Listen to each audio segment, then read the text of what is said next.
Good morning, honorable members. Good morning, minister, deputy ministers in our midst. And good morning to the department.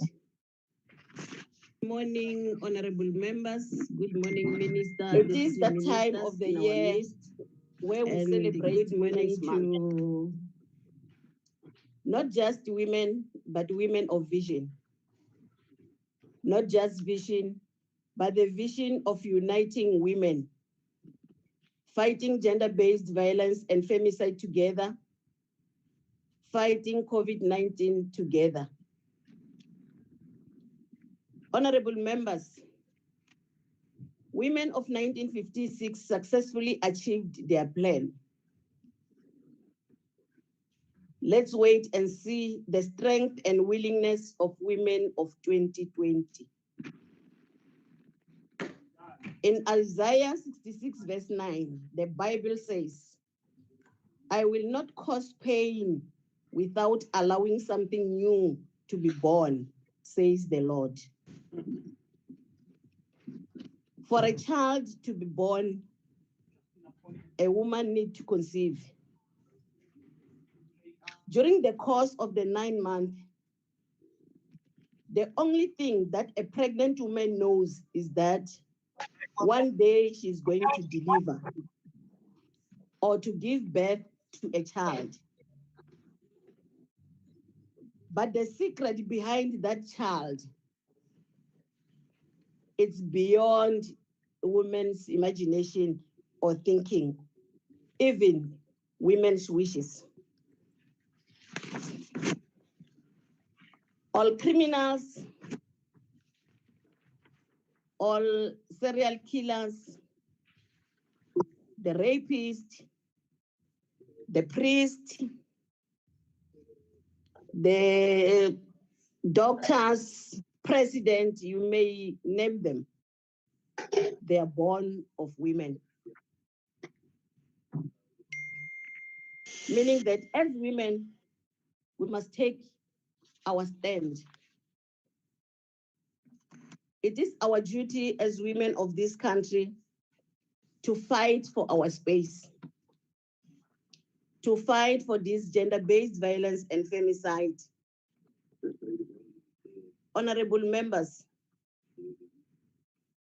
and everyone else here, I think today's briefing is going to assist us. The briefing is going to assist us in order to understand the role and responsibilities of our caucus. It will assist this caucus to link our mandate and the National Strategic Plan on Gender-Based Violence and Femicide. It will also help us to understand the 6 pillars centered around the National Strategic Plan. It's going also to assist this caucus to do oversight in all our departments and also in all government entities. Lastly, honorable members, on behalf of Multi-Party Women Caucus, I would like to pass my heartfelt condolences to all people who passed on this month, be it on corona, gender-based violence and femicide, or any other sicknesses. May their departed soul rest in eternal peace and rise in glory. In Psalm 30, verse 5, it reads as follows: weeping may endure during the night, but joy comes in the morning. As Multi-Party Women Caucus, I don't know the situation where you are or the situation that you are facing now. But let me assure you that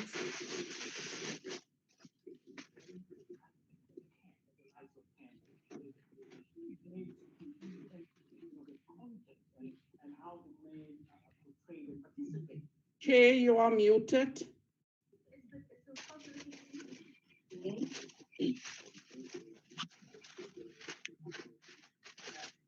Honorable members, let's all participate in this meeting and make sure that we listen attentively in order to be able to ask or to engage after getting the briefing. Thank you very much, honorable members. In Lopia hina,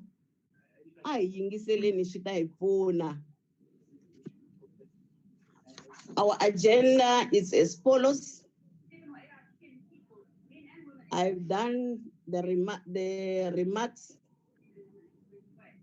It will be followed by the apologies that I will ask the secretary to read the apologies that she received. Chair. Honorable members, Chair, we are going to take only the apologies that has been sent to the secretary of the caucus. Mandy, do we have any apologies? Chair, before we proceed, Chair, may I request respectfully that the agenda be flighted? Okay, thank you very much. Mandy?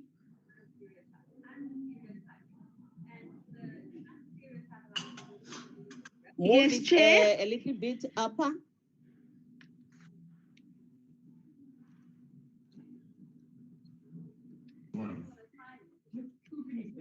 Yes.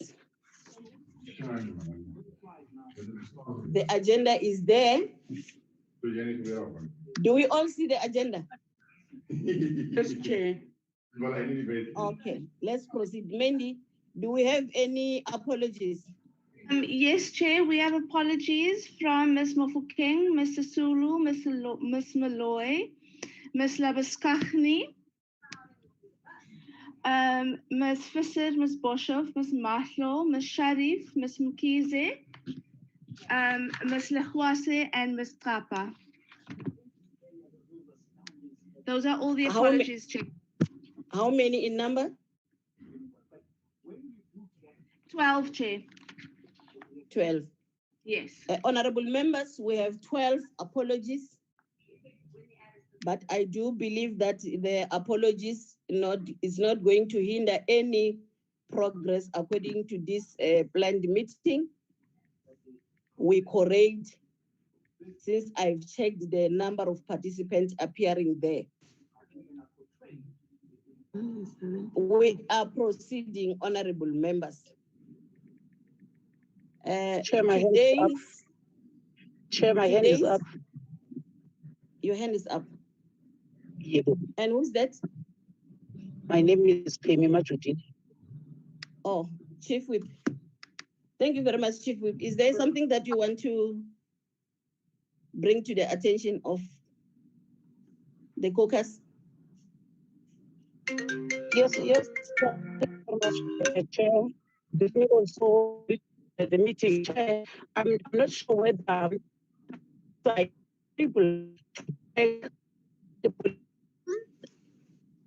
attendance of this Women's Parliament. The reason why I'm asking is that yesterday when we had a Chief Whip's forum, certain political parties were saying they have their own caucuses. They're not institutionalized. That there's a test that must be put aside for multi-party caucus. So I just want to check, just a roll call, how many other parties are of this women's caucus? Thank you, Chair. Oh, thank you very much, Chief Whip. Mandy.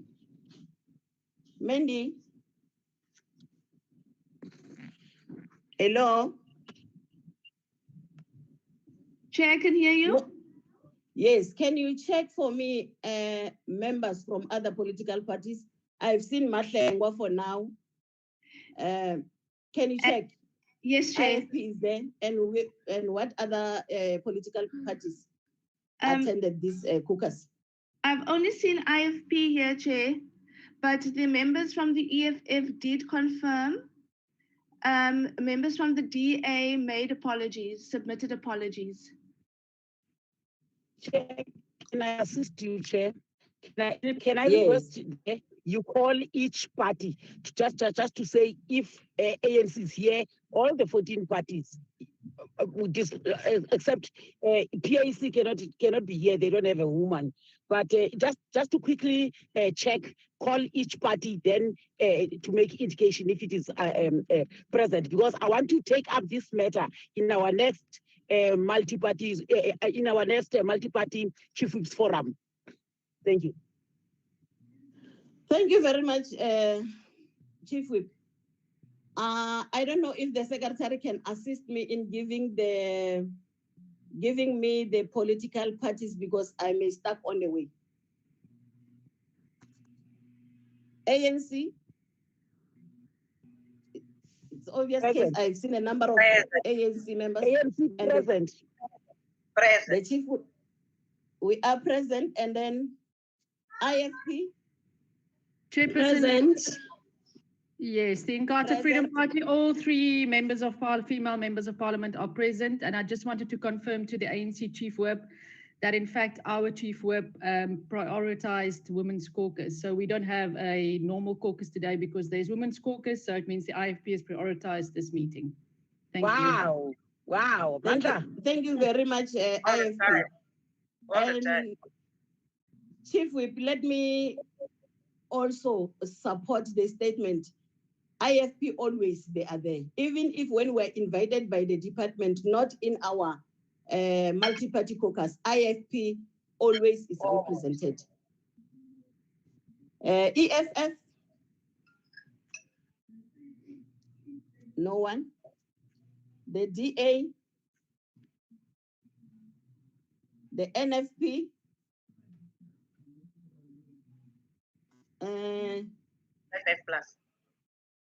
FF plus? None. Assist me with other. ATM. ACDP is here, ATM. Chair. Come ACDP again. is here, Chair. ACDP is present. Yes. Thanks. ATM. ATM. ATM. None. Not here. No. IEC not here. Not here. And Al-Jamaa. Al Jamaa Not there. Not here. not here. Cope not here. Hope not here. Okay. Good. It's Good. good there. Is it good in our meeting? No, Chair. No. Thank you.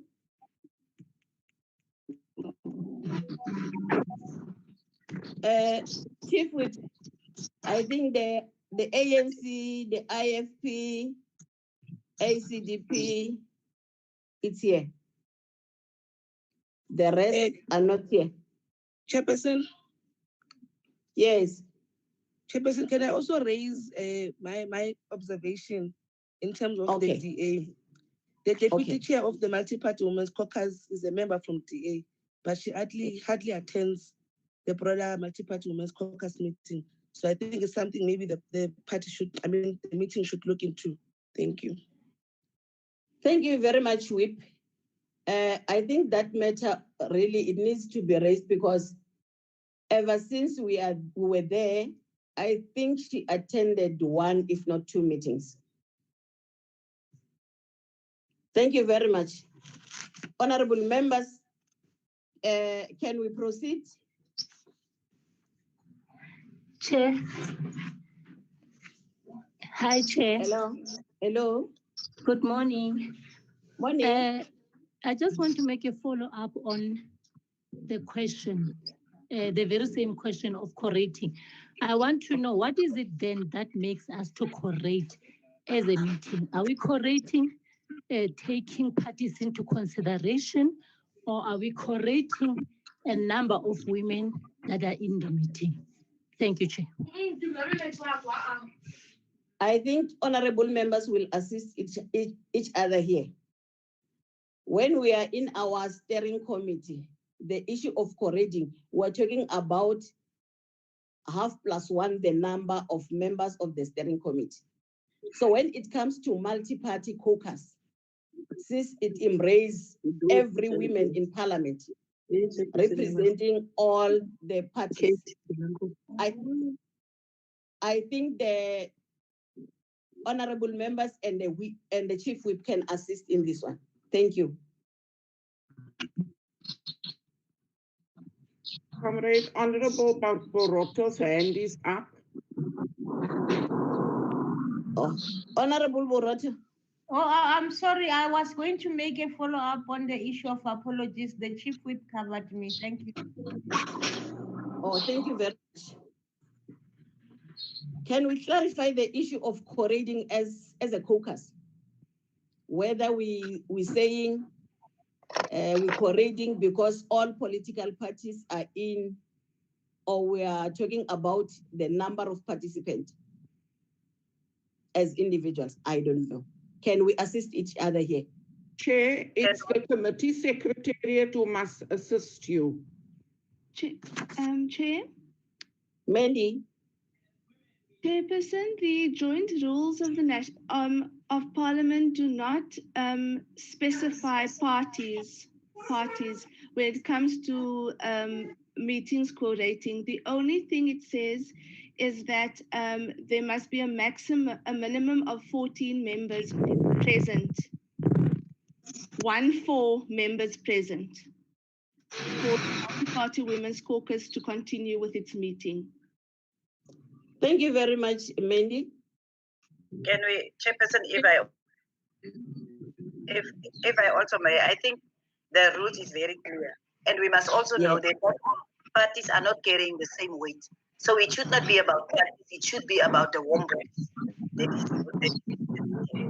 So I think we've been rating over and over, just 14 members are needed in the Congress.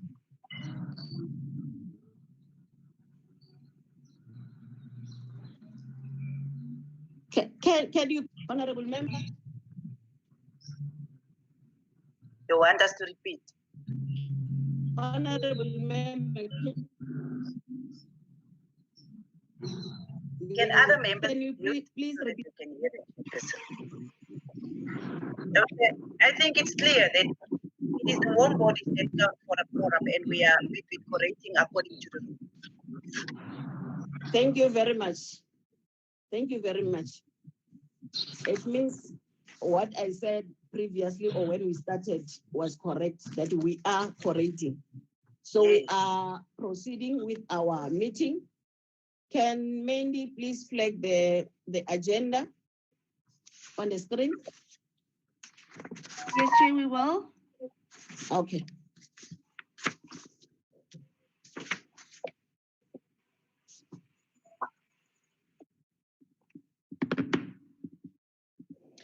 Thank you very much, Mandy. Now we'll be allowing the department to give us a briefing. Honorable Minister, I've seen you that you are there. I believe that you'll be the one that will give direction as to who is going to give us the briefing. You may give an input, and I don't know whether the deputy minister in the presidency is also there, but I've seen yourselves. You can give us the direction. Thank you very much. Honorable Minister.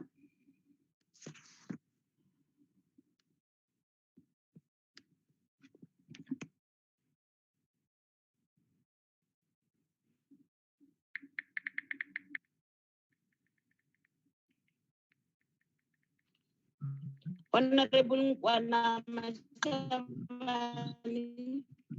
She's muted. She's muted. I'm very sorry, Chair. Honorable Kwana Mashavani, you are muted. Can you?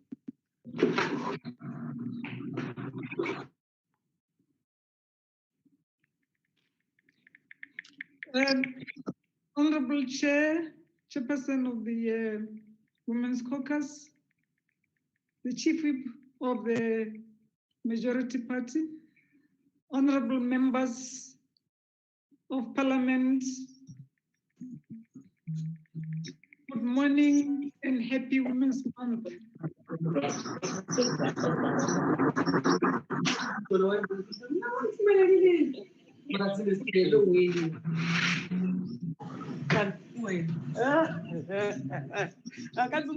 Can we all mute and listen to the minister, please? Honorable members. Can we all mute our gadget and listen to the minister? Over to you, Minister. Thank you very much once again, Chair. We wish to thank you for the opportunity to engage with the members of the multi-party Women's Caucus on this very important issue that we are dealing with today. Let me also take this opportunity to introduce to the caucus our new Director General, Advocate Nkateko Joyce Maluleke.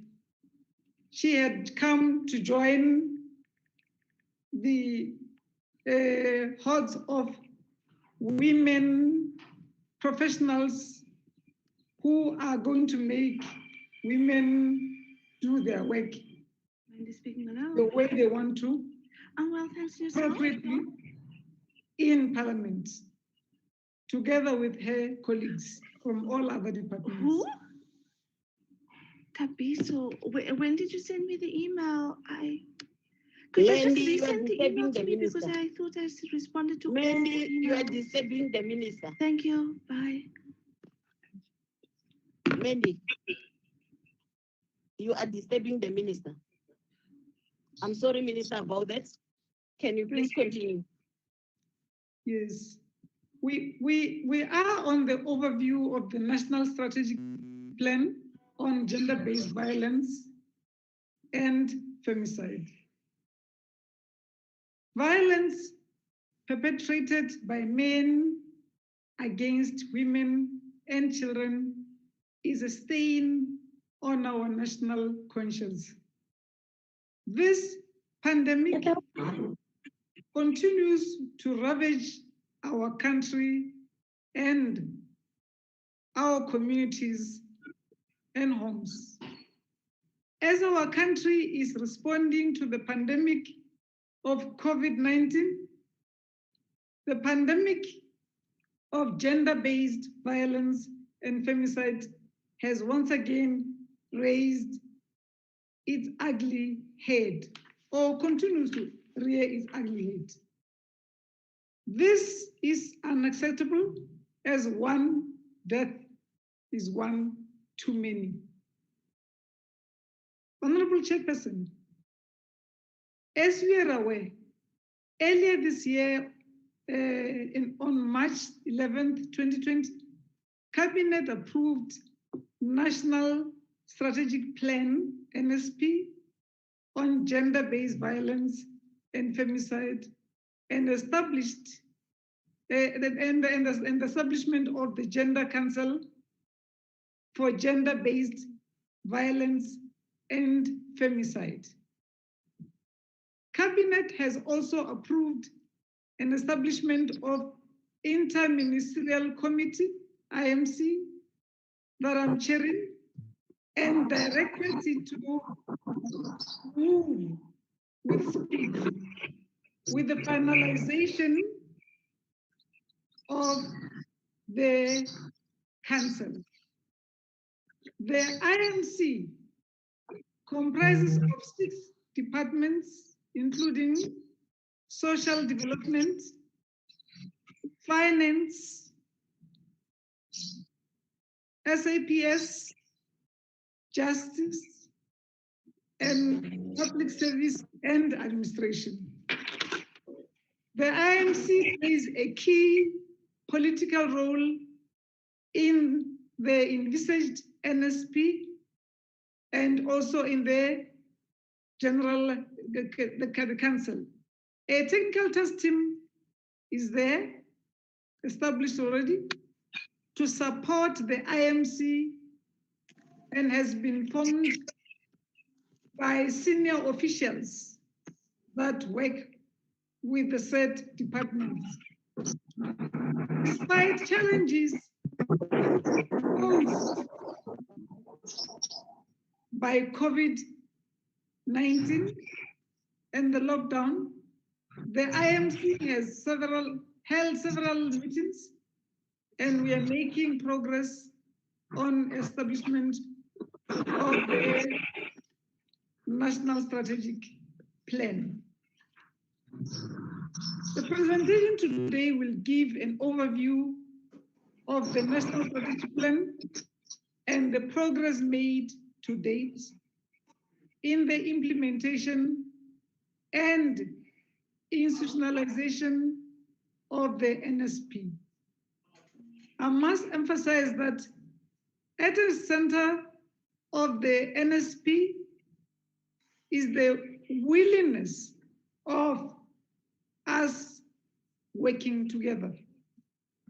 The National Strategic Plan sets out to provide a cohesive strategic framework to guide the national response to the hyper-endemic gender-based violence crisis. The NSP vision is a South Africa free from gender-based violence and femicide, directed at women, children, and LGBTQIA+ persons. To achieve this, South Africa will center its efforts on bringing about specific changes around the 6 pillars that will unpack in the presentation. Let me raise them one by one before we go into the explanatory notes. The 6 pillars of the NSP is accountability, number 1, accountability, coordination, and leadership. 2, prevention and rebuilding social cohesion, stopping violence before it happens, and national drive towards shifting away from toxic masculinity, restoring women dignity, and rebuilding social fabric. 3, efficient and sensitive criminal justice. 4, adequate center and care for support and healing. 5, building women's economic power. 6, better information management to inform action. To achieve this vision, South Africa will have to use its efforts to move forward with implementation of the NSP. The department has called on all government departments to integrate the NSP. All the honorable ministers and all honorable members present here, that we integrate the NSP targets into our activities and strategic plan as they reprioritize Honorable Chair, can you help us? There are so many people that have not muted. There's a lot of noise, we can hardly hear. Can you call participants into order, please? We will not even know when we are hacked because there's a lot of noise here. Comrade Rosina Siminya. I don't know that when the multi-party is sitting every day, honorable members will choose to misbehave. Can we please do the right thing? We're not using this for the first time. All our meetings, we're using the Zoom or the Team. Can we assist each other? As we are all honorable members. Please, can we assist each other by muting all our gadgets and give Honorable Minister to give us the briefing? Please. I'm appealing to all of us. Please, let's mute our gadget. Sorry, Honorable Minister, you may proceed. I thank you very much once again, Honorable Chair and honorable members. We are all to move forward with the implementation of the NSP. The department has called on all government departments to integrate this NSP targets into their APPs and strategic plan as they reprioritize their budgets due to COVID-19. We are committed to ensuring that departments remain gender sensitive while implementing interventions in response to COVID-19. The Department of Women, Youth, and Persons with Disabilities, together with the Department of Planning, Monitoring, and Evaluation, have developed a monitoring and evaluation implementation plan. As of the 30th of June, we submit weekly progress report co-signed by government and civil society to the President. The National Council for Gender-Based Violence and Femicide is still in progress as to establish a statutory body. This is a process that cannot be done overnight. Although there is agency to have the National Council fully operational now, we have to make sure that we do not run, but we move together as we want results that will make gender-based violence and femicide history. We are consulting with the state law advisors and relevant departments to form the type of a council to be established. Honorable members, the success of the gender-based violence and femicide efforts will depend on respective stakeholders moving beyond differences, building meaningful relationships of trust, and finding ways to work together. We therefore appeal that as you, honorable members of Parliament, will hold all government departments accountable on how they have aligned to the National Strategic Plan and how they have resourced the implementation of this National Strategic Plan.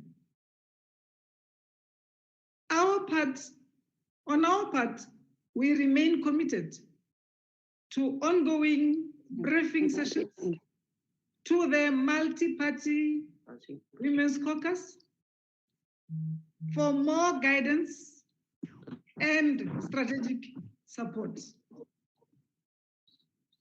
We know the struggle to end gender-based violence and femicide is a long one.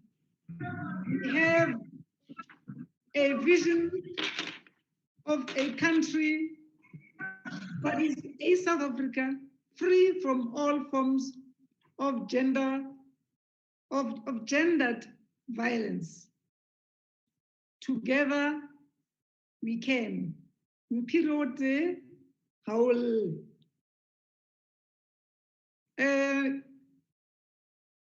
With your permission, Chair, I would also want to humbly remind the Women's Caucus that this is not the only thing we were supposed to be known about.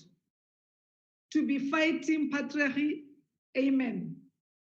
Because we are part of the global coalition on generation equality, realizing generation equality for women's rights in our lifetime.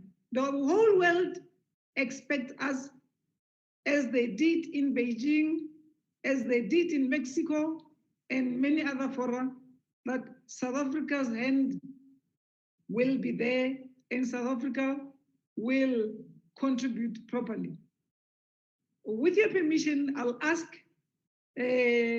or invite the Director General to continue with the actual presentation that you want, the meat.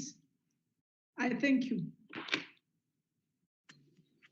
Thank you very much, Honorable Minister, for your input. Indeed, I will ask for the Director General to give the meat as you said it. Director General, you are warmly welcome. I heard that you are new from the box. We're expecting much from you. And I believe that we're going to get more of what we're expecting. Advocate Mikateko Joyce Maluleke, you're welcome. You can give us your briefing. Thank you very much. Thank you very much, Chair. Good morning, Chief Whip. Good morning, all members of the multi-party. I'll just do brief remarks, and then Ms. Esther Maluleke will do the actual presentation. Minister has already said a lot. All I just want to say is that it is important that all members are aware that the NSP places the responsibility of eradicating, not reducing, but eradicating violence on all sectors of society. Also, it will help us to be able to define and facilitate those responsibilities, because sometimes you find us saying so and so is responsible for what, and they expect you to be doing that. So all of us will know exactly what we have to do, both government and civil society. But also it will also assist us to be able to audit the services and be able to identify the gaps and be able to plan for the next 5 years in terms of the services that need to be facilitated or established in order for us to be able to fight the crime. Also, it helps us to really integrate services, because this is what government has been saying for a long time, that we will integrate. However, integration has not been happening. And also it will assist Parliament to be able to track progress, because now we have written exactly what each and every member of the society will be doing. And also it assists us to be able to define certain terms. I think you are aware that not long ago, there were debates about the statistics, and others were saying, no, social development statistics are different from those of SAPS, and then SAPS was saying, no, those statistics are not correct, but it's because there are different sources for statistics. So the NSP process facilitates the process of defining the statistics that need to be collected and defining certain terms of a crime so that we can be able to have statistics that are complementary and that are talking to each other. Without wasting time, I will call Ms. Esther Maluleke to do the presentation. Thank you very much. Thank you very much, DG. Ma Esther Maluleke. I don't know whether I can ask you, DG. Is the Maluleke thing or what? Thank you. Good morning, Chairperson, honorable members of the Women's Multi-Party Caucus, Honorable Minister, and the DG. Thank you very much for giving me the opportunity to make the presentation.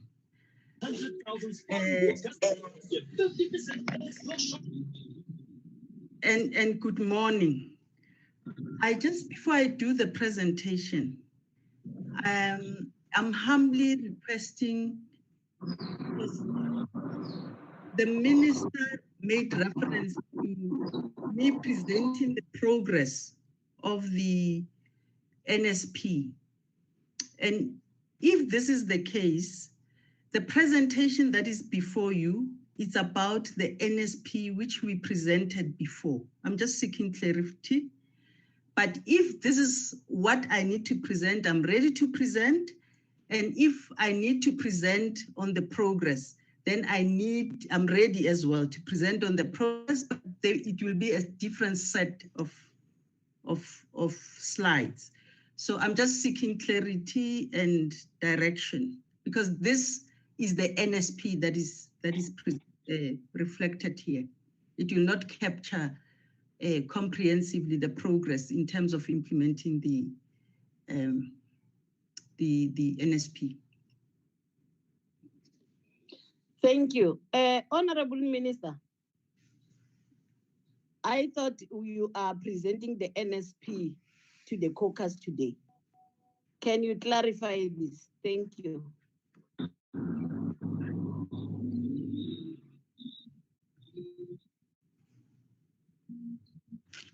Can you make the presentation, the Malulekas?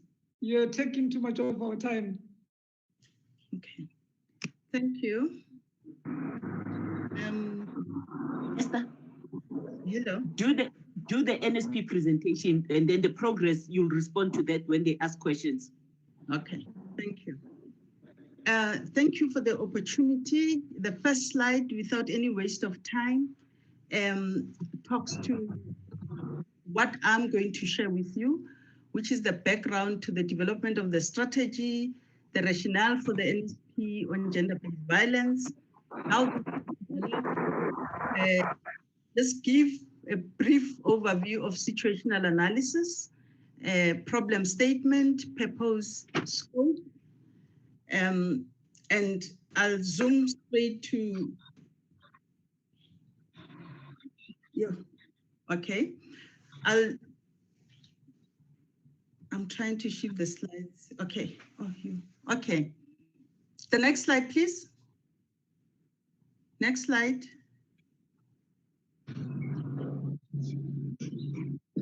No, the second one.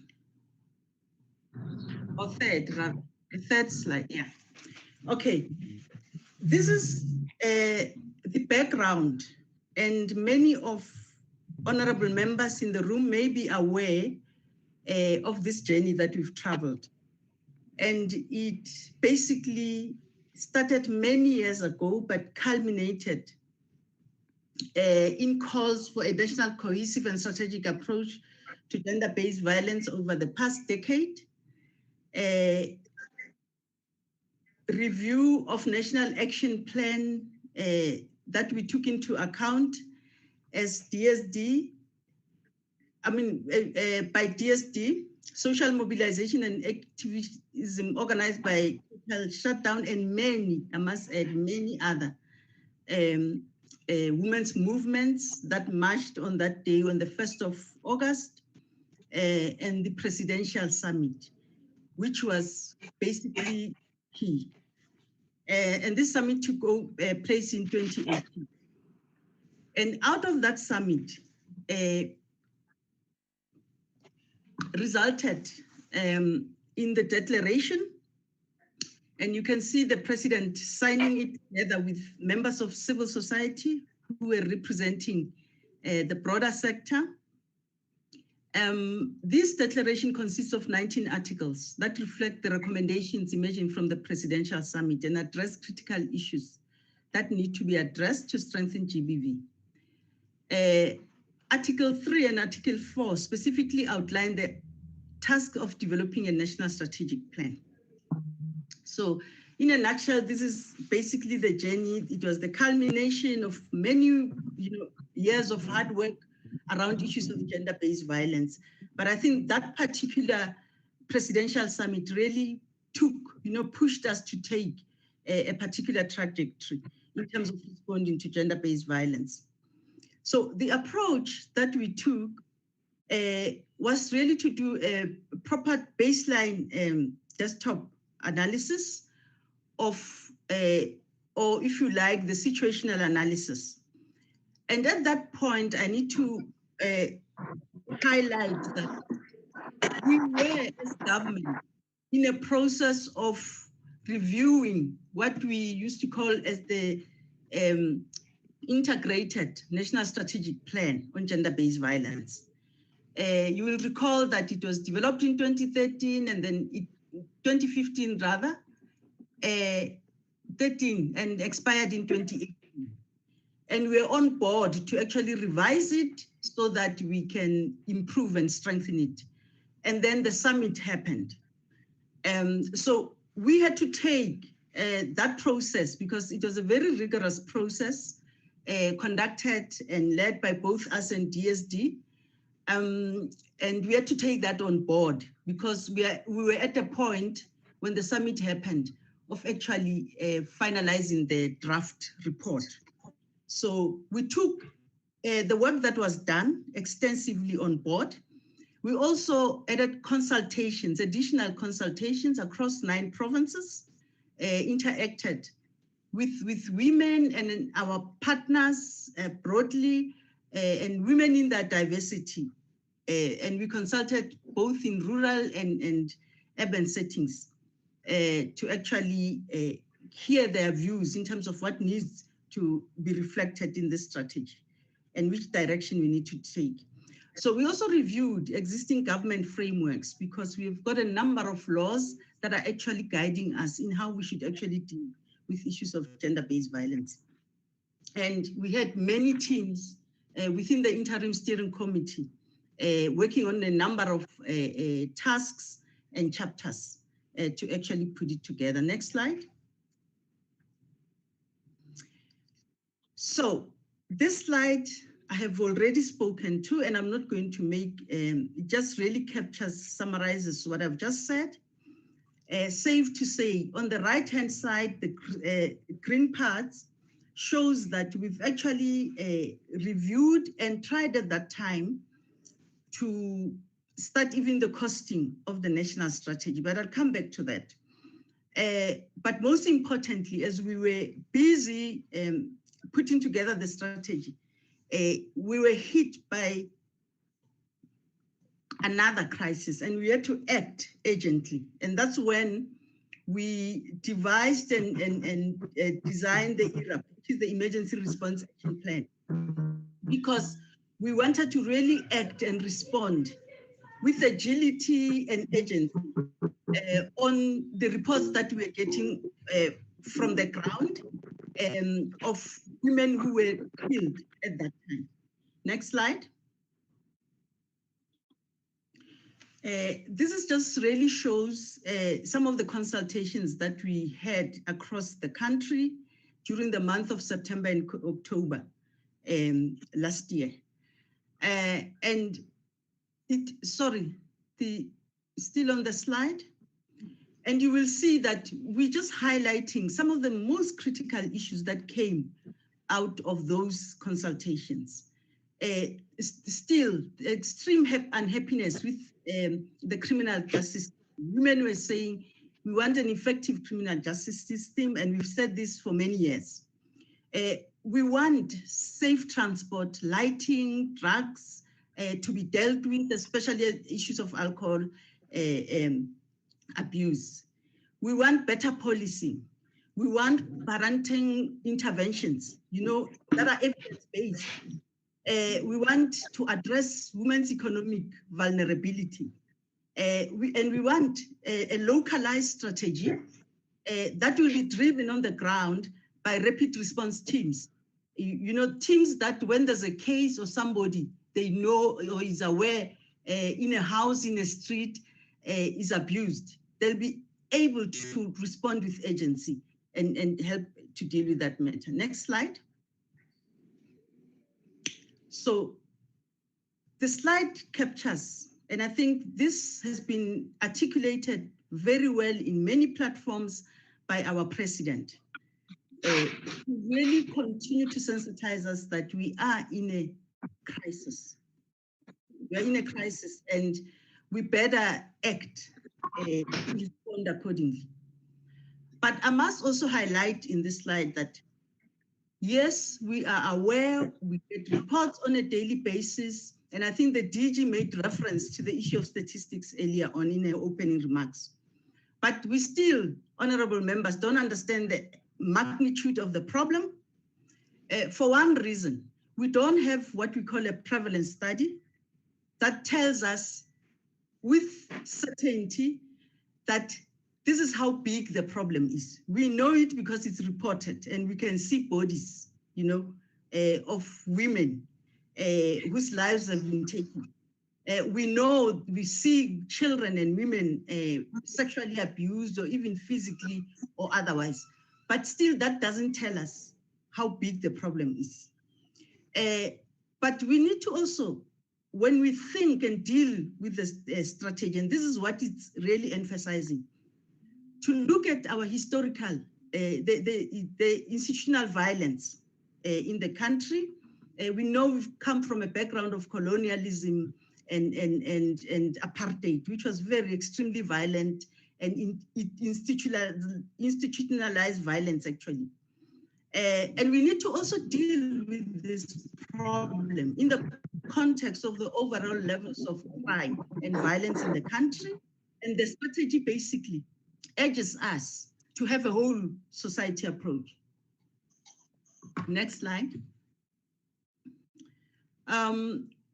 Basically the purpose, and I'm not gonna read the sentence, I'll just highlight the core in terms of some of the concepts that are captured. The strategy, again, requires that we work in a multi-sectoral, in a coherent strategic policy and programming framework. And we need to really strengthen a coordinated national response if we have to deal with this crisis. Because violence, it's everywhere in the country, everywhere, literally, in the homes, in the street, in the communities, and we're not safe, basically. So unless every one of us takes the responsibility to deal with it, we're going to continue to find ourselves sitting with this problem for many years to come. But here's the vision. We really visualize a South Africa, particularly women and children, who are safe and feel safe, enjoy a happy and healthy lives, relationships, and have social connectedness, have access to humanizing sensitive services, are fully able to raise their right to autonomy and bodily integrity and equality. And these are the principles, just to highlight multi-sectoralness. We need to, complement and augment existing frameworks. So we shouldn't move and pretend that we are starting from scratch. We've got clear base line information and work that has been done that can help us to move forward.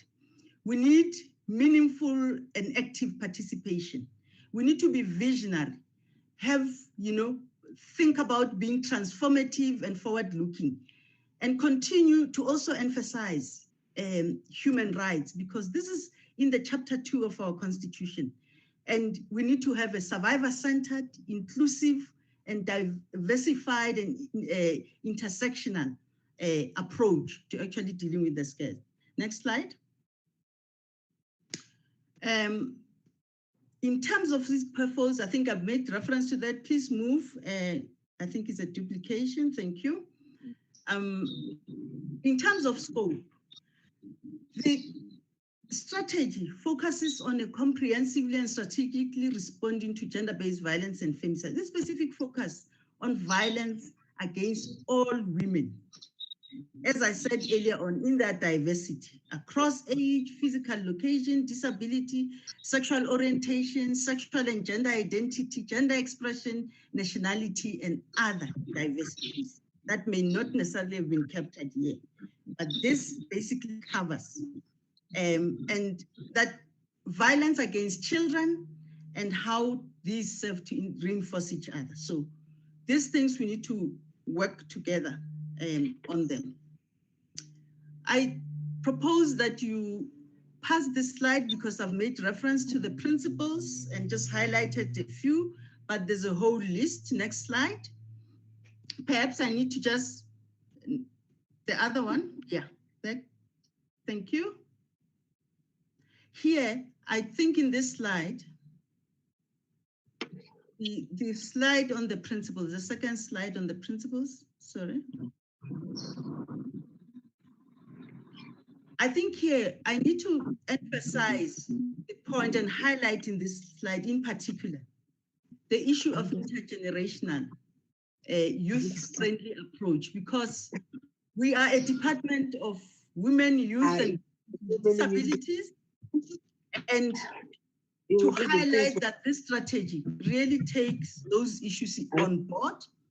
And indeed, there's a lot of emphasis around working in both the youth and disability sectors, amongst many.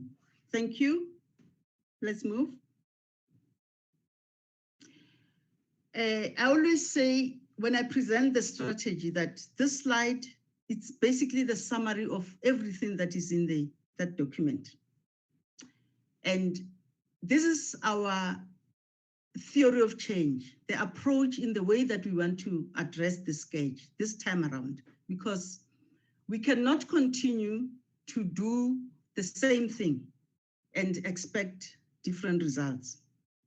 And this is what this slide is about. It says at the center of the strategy, there should be responsiveness. In other words, this time around, we need to respond with agency and agility, be able to be flexible and go the direction where it's going, so that again, it emphasizes at the center accountability, the issue of accountability, and across the board, whether it's in government or with our social partners, including civil society and business. All of us as a country, we need to be accountable. And it is based on 6 pillars that the minister has already alluded to. And I'm not gonna repeat them here, except that I'll talk to them further in the following slides. But you will see that at the bottom part of the slide, there's also emphasis, and it's in the center, which is prevention. So what this tells us is that our approach must be localized. Rather, it must be preventative, in other words. That's where every resource, whether you're talking human or financial, should be thrown in this pillar, which is pillar 2, which is prevention.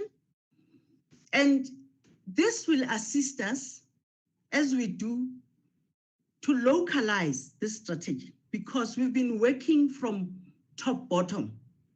Initiatives start at national, they go to province, etc. And our weakest link over the years has been really localizing, going where violence happens, which is in communities and homes. So for us to be able to do this, to prevent, it means we need to harness all response to crisis. We need to address the structural drivers of GBV. We need to stop violence before it happens. We need to provide victims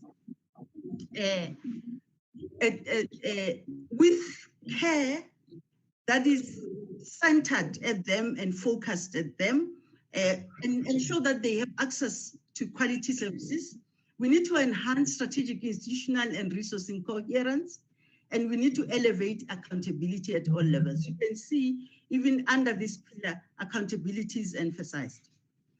Next slide, thank you. So I'm gonna take you now through each pillar, but what you will see here, there are no details. Look, except to take you through quickly in terms of the outcomes of each pillar, what we are hoping to achieve. Pillar 1, which is accountability, coordination, and leadership, expects us to have bold leadership to strengthen accountability across government and society that responds to GBV in a strategic manner, and ensure that there are technical and financial resources. The other one is it really emphasizes multi-sectoral coordination and collaboration across different tiers of government and sections of society based on relationship of trust. Next slide, thank you. Again, in pillar 2, which is the prevention that I've already spoken about, we're also hoping to achieve social cohesion. In other words, this slide just shows some of the things that needs to be done, like public spaces that we need to make safe and make violent-free, particularly for women and children.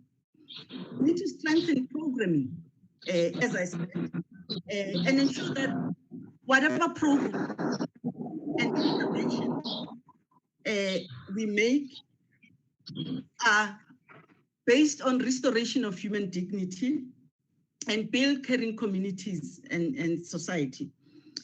We need to increase cross-fertilization and integration of prevention interventions on violence against women, particularly when you think about the LGBTQIA persons, with broader GBV prevention and violence prevention interventions. We need to change, really deal with institutionalized patriarchy. And this really means taking patriarchy head on and change behavior and social norms within key groups as a result of the rollout of evidence-based prevention intervention. So that we are able to deal with toxic masculinities and embrace positive alternative approaches for expressing these masculinities and sexual and gender identities. We also need to optimally harness violence against children programs that have impact on GBV eradication and strengthen delivery capacity through these evidence-based programs. Thank you. This is the vision that we have, which is the South Africa free from gender-based violence directed at women and children and LGBTIQ persons. Next slide. And to get to that vision, the strategy says we need change across all levels, whether it's at individual level, at community level, in the families, because gender-based violence happens behind closed doors. So we need to find ways, creative ways of being able to reach out and know what is happening behind those doors without interfering with people's private lives. Relationships, we need to really focus attention as well in this strategy on children and society. Next slide. This is pillar 3, which is justice, safety, and protection, and this is the one that really addresses the criminal justice system. And it emphasizes what we've always been saying over the years, that all survivors, we need to make sure that they have access to efficient and sensitive criminal justice system that is quick, accessible, responsive, and gender inclusive. We need to strengthen the criminal justice system to address all impunity, effectively respond to femicide, and facilitate justice for all survivors. But also amend legislation because it is an enabler so that we create an environment that we are able to actually respond effectively on this and build on legislative reform initiated under the Emergency Response Action Plan. Thank you. Next slide. In terms of response and care support, this pillar basically talks about the services, the kind of services that we need to provide to victims.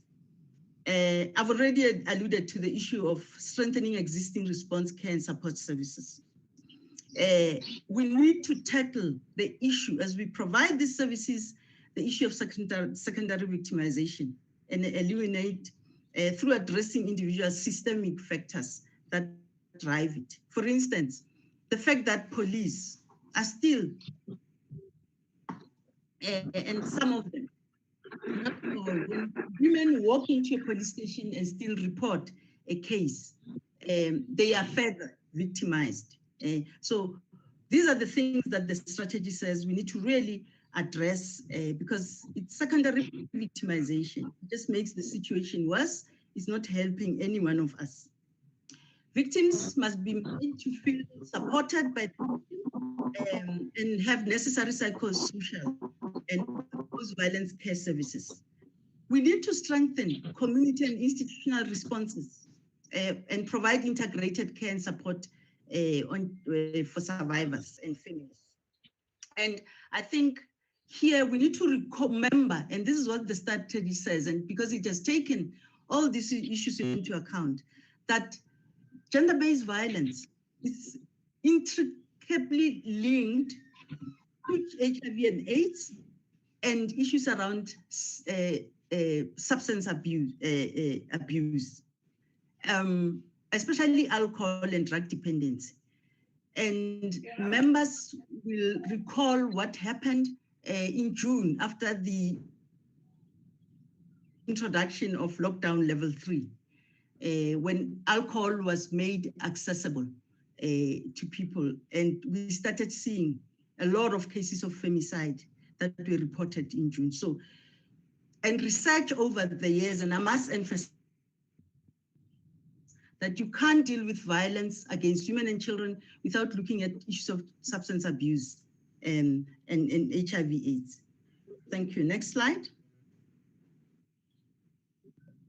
This is the pillar, economic power pillar. And again, this pillar emphasizes that you need to deal with the triple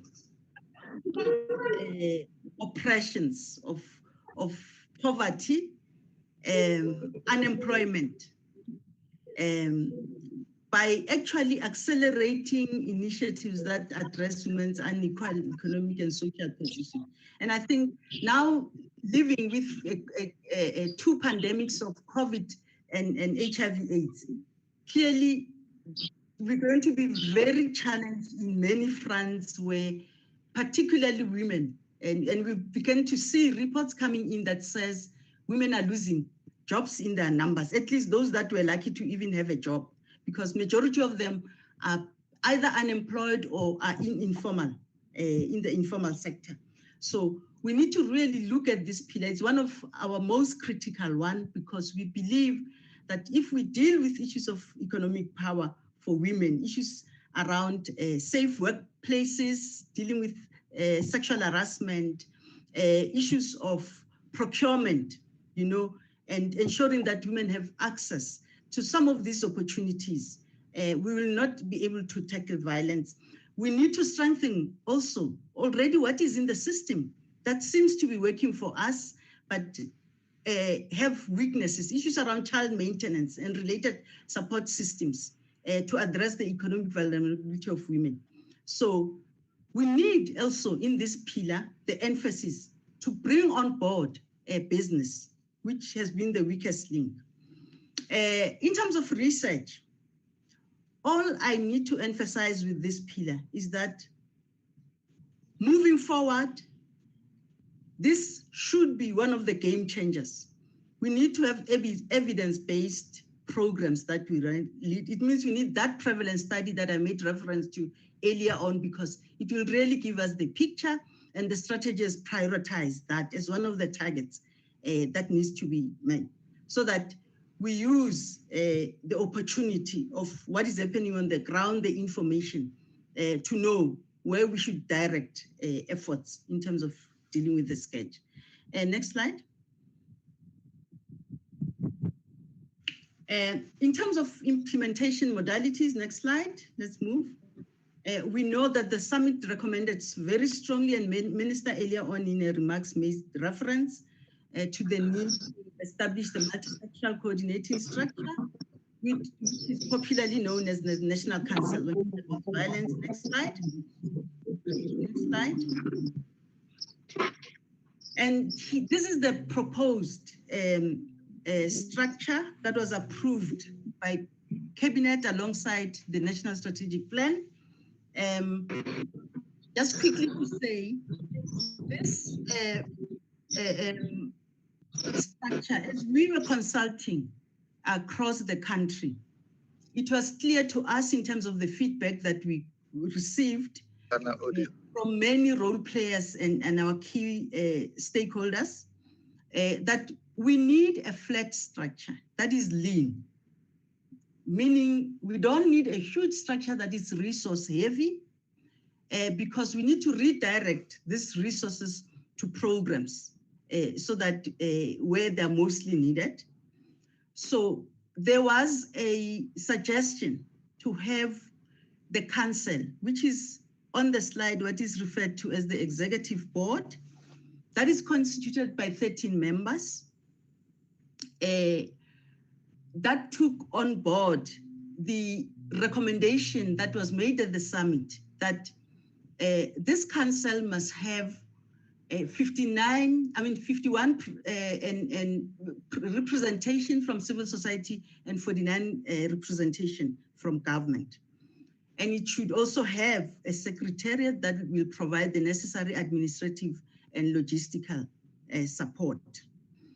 And then the board, this council will then report to the interministerial committee and the presidency through the minister in the presidency responsible for women, youth, and persons with disabilities. And this will basically be the focal point of the strategy and where things are coordinated from.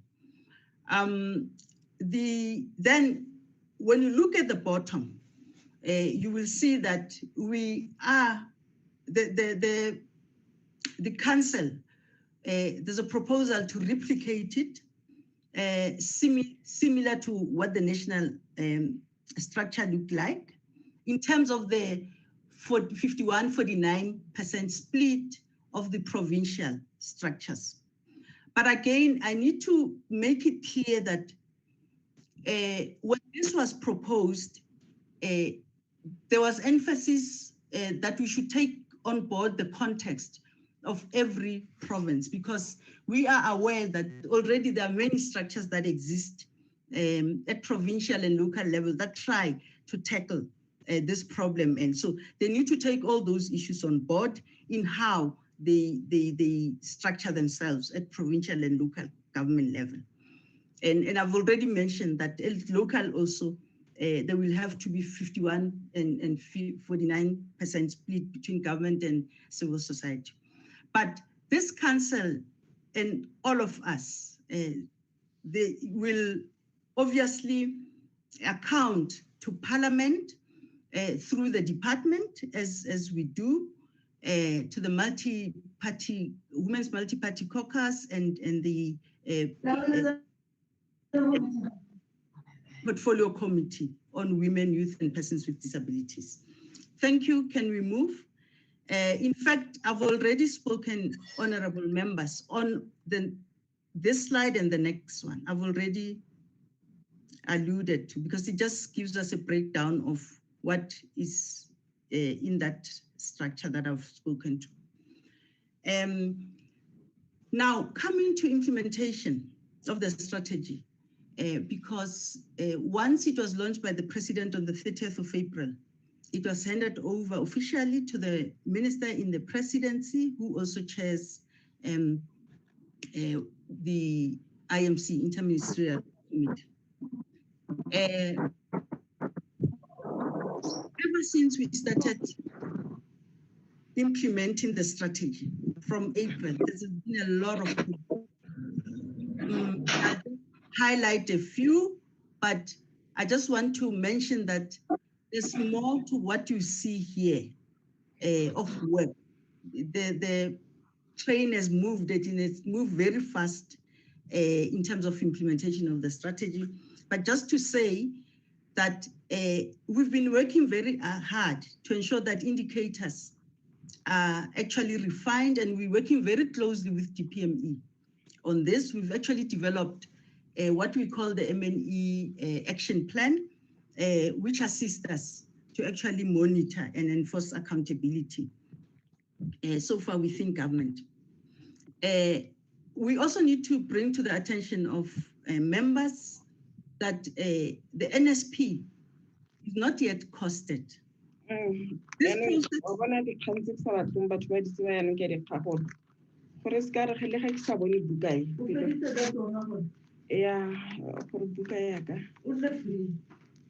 Honorable members, we are disturbing the presenter, please. Can we switch off our mics?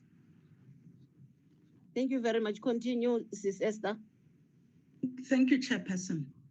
I must say, around costing, this process started when we were putting together the NSP. Because as a interim steering committee felt strongly that we need to produce a costed plan so that we are able to raise necessary resources for implementation based on the costing of the plan. But unfortunately, this process takes long. We were told by people that were assisting us that they basically need 18 months because they need to research. As you can see, the strategy covers, the scope is huge when you look at those different pillars. So they need, for them to be able to do a proper job, they need at least 18 months to do that, which will include researching. So it is not yet costed. And by the time we went to cabinet, we'd agreed that the department will continue to do so. And this is what we are also working on. Costed APPs, and this will also assist. Once we cost the NSP, it will also make it easy for departments to actually cost APPs. But we're not waiting for us to be able to finalize the costing. We are urging departments, and we are working with them as I speak. We meet almost every week to actually ensure that indicators and targets of the NSP are integrated into the APPs so that they're able to be costed properly like any other program of departments. So that is mainstreaming for us. But as we work through this, and we're working through it and trying to push, then we were hit by COVID-19 pandemic, and departments were requested to reprioritize so that we can address effectively the COVID-19 pandemic. But we also took opportunity to remind departments that we have a coexistence of two pandemics, which is the COVID-19 and the GBV. So as they reprioritize for COVID, they need to also reprioritize to ensure. In fact, it gave us the opportunity to really now look closely, now that we have a strategy, to ensure that those targets are integrated into plan. But it's a long process. We've got 30 departments. As I say, we're giving them support with DPME. We're working with each one of them to provide what we call technical support, to do this with them and show them how best to do this, because this is within our mandate as a department, that the support that we need to provide. And and it's work in progress. And ministers continue in the DG to write letters to remind departments to do this on a regular basis. And now we are at a point where we are even reporting, departments are reporting weekly to the president based on the template that I'm talking about, because we are trying to enforce accountability and to learn to communicate better and provide leadership. So it's work in progress, and we are making progress. I can tell members, as of last week, at least we were having almost 50% of departments reporting consistently on a weekly basis. And we are continuing to assist those that are struggling, because some of them are still reporting on the ERAP rather than the NSP targets. So one of the big challenges that we are having is the issue of the administrative data that the DG has alluded to earlier on. But again, we are working very hard through the IMC technical task team to look at the whole issue of data. We will soon be having a workshop as the technical task team to actually look at the systems that exist in the in government. For instance, the integrated justice system. We look at the data that is coming, for instance, from the command center. We also look at data also through the district health system that we get regularly from Stats SA, as well as the NPA in terms of data that comes through the Tudela Care Center. So we're trying to begin to work in fast track, and I know that work has started in departments to integrate these things. But the most biggest challenge, as DG said, is the definitions, because we don't have definition of gender-based violence. So data is not collected consistently using similar definitions of, if we talk about gender-based violence, exactly what are we saying? So you will find that DSD collects data using definitions of legislation, current legislations that we have, like Domestic Violence Act, whereas police would probably use different definitions of these different types of violence. So I've already made the point around the prevalence data that we don't have. That is why we need to fast track it, because it will give us baseline and we'll be able to measure and know, don't compare apples with bananas when we measure whether we are making progress in terms of fighting the scourge. We also, honorable members, have been engaging the department with critical strategic departments on this issue. As I said, we are working with DPME, but we've been having bilaterals, for instance, with Caucus, because we're also trying to leverage on the district development model, because really for us, a game changer in implementation of this strategy is going to be developing a and seamless M&E system that will tell us, and I must just give an example. If minister is sitting in the office, we should get to a point where she sits in the office and look at the dashboard in the office and be able to know what is happening in Kanyagud, whether the stats, the cases in Kanyagud are going high or up, or whether we're improving. So this is the system that the department has now started working rigorously on. These issues that I've shared with you, that I said a lot has happened, which unfortunately are not in this presentation, are the things that we are doing to strengthen. And we started working on that system, and we are also looking at developing a proper M&E framework that will also talk to us about those definitions, with clear issues of definitions.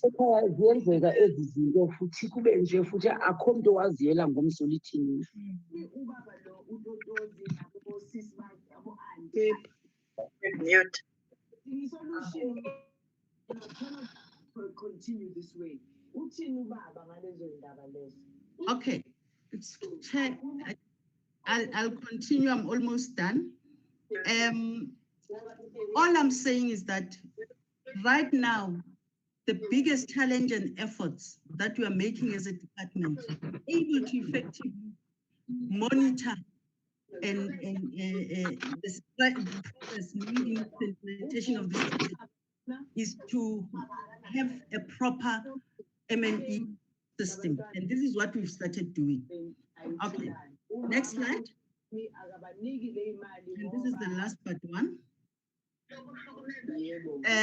In terms of way forward, I've alluded to the M&E system that we are working on the log frame at the moment. And we are doing this with the support of UNFP that has provided us with a technical assistant.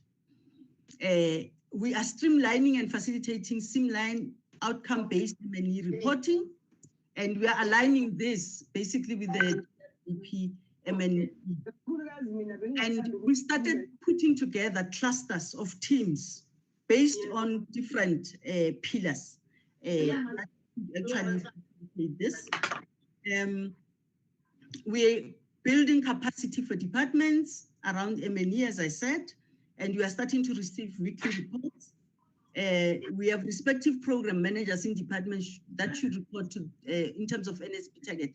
That is the other thing that we've learned in this process as we were implementing ERAP and now the NSP, that often we put emphasis on gender focal points to actually give us information from the departments and implement. And actually, the most critical people that are going to make this implementation of the strategy. I'm in a meeting, please. It's program managers. Program people in departments that are driving these programs. So, honorable members, the department is now meeting not only with GFPs, we're meeting with managers, for instance, financial officers, we're meeting with managers that are responsible for APPs, we are meeting with managers that are actually implementing other programs so that they're enabled to mainstream the NSP into programs. And I think that's where we think we'll begin to see the difference. And make reference to weekly reports. Chairperson. Chairperson. Chairperson. Hello. Chair, is Member Mente here? Yes. Chair, we are struggling to hear the presenter because there are mics that are constantly speaking and they are on. Can you please order the host to mute all the mics? Thank you, Chair. Thank you. Honorable members. Okay, I'm moving towards conclusion, Chair. Thank you. I was saying that already we've submitted almost 8 reports to the President that are signed by our minister, but also quality assured by DPME. As I speak, we should be submitting our 9th one today. We also, in terms of recommendation that we made to the interministerial committee, that we noted the request by DPME to be made part of the IMC because they are currently not, so that they also can assist around issues of monitoring, accountability and reporting, and also assist us with issues around data and statistical challenges that we are currently facing. And we've engaged as well, StatusA, around this matter. So they will be helping us with all these challenges that we are facing. And that's our effort to integrate, coordinate, and work seamlessly in the system to ensure that the NSP is implemented effectively. My last slide, Chair, next slide. I just want to sum up this presentation by saying that basically the strategy is telling us that we are in a crisis. But even if we are in this crisis, there are opportunities that we need to leverage on. And the department, as I said, has begun to explore those opportunities around district development plan that we are engaging with COCTA on around reporting and localizing the strategy. And those conversations are going on very well. There's emphasis in this strategy on prevention rather than cure. And we believe that we can do this by embarking on a mass media campaign that we have already started doing. Probably you may have picked up in the media because we are working with our social partners to do this. That NSP, and I must clarify this, we are saying here is not only a government document, it's a whole society. In other words, government has a very important role to play and a critical one for that matter. But the strategy says government alone cannot do it. We know and we recognize and appreciate that civil society also has a very important part to play, and business as well. And currently these teams that I've spoken about that are assisting us to roll out the strategy are constituted in that manner, and they're just volunteers that are really passionate and are working with us from business and from civil society. We also note that we have weak systems, data that is misaligned and non-compliant and needs re-engineering. This talks to the statistics, but most importantly, honorable members, is the fact that the NSP continues to be an unfunded mandate, meaning we don't have the necessary sufficient resources to implement this plan. And that is what we are working hard to actually do, because we believe once we've costed it and National Treasury is clear on what this might possibly cost, they will find it probably easy for us to allocate resources. But without costing, it will remain a challenge. As I said, the strategy is a whole society policy, and it needs to be owned by society so that all of us do what we need to do and really put every little resource, whether human or financial or otherwise, into making it a reality. And most, again, localization, and working in a multi-sectoral approach manner is what we think will be a game changer in implementation of this strategy moving forward. And on that note, I need to thank you for the opportunity to present this to you. Thank you.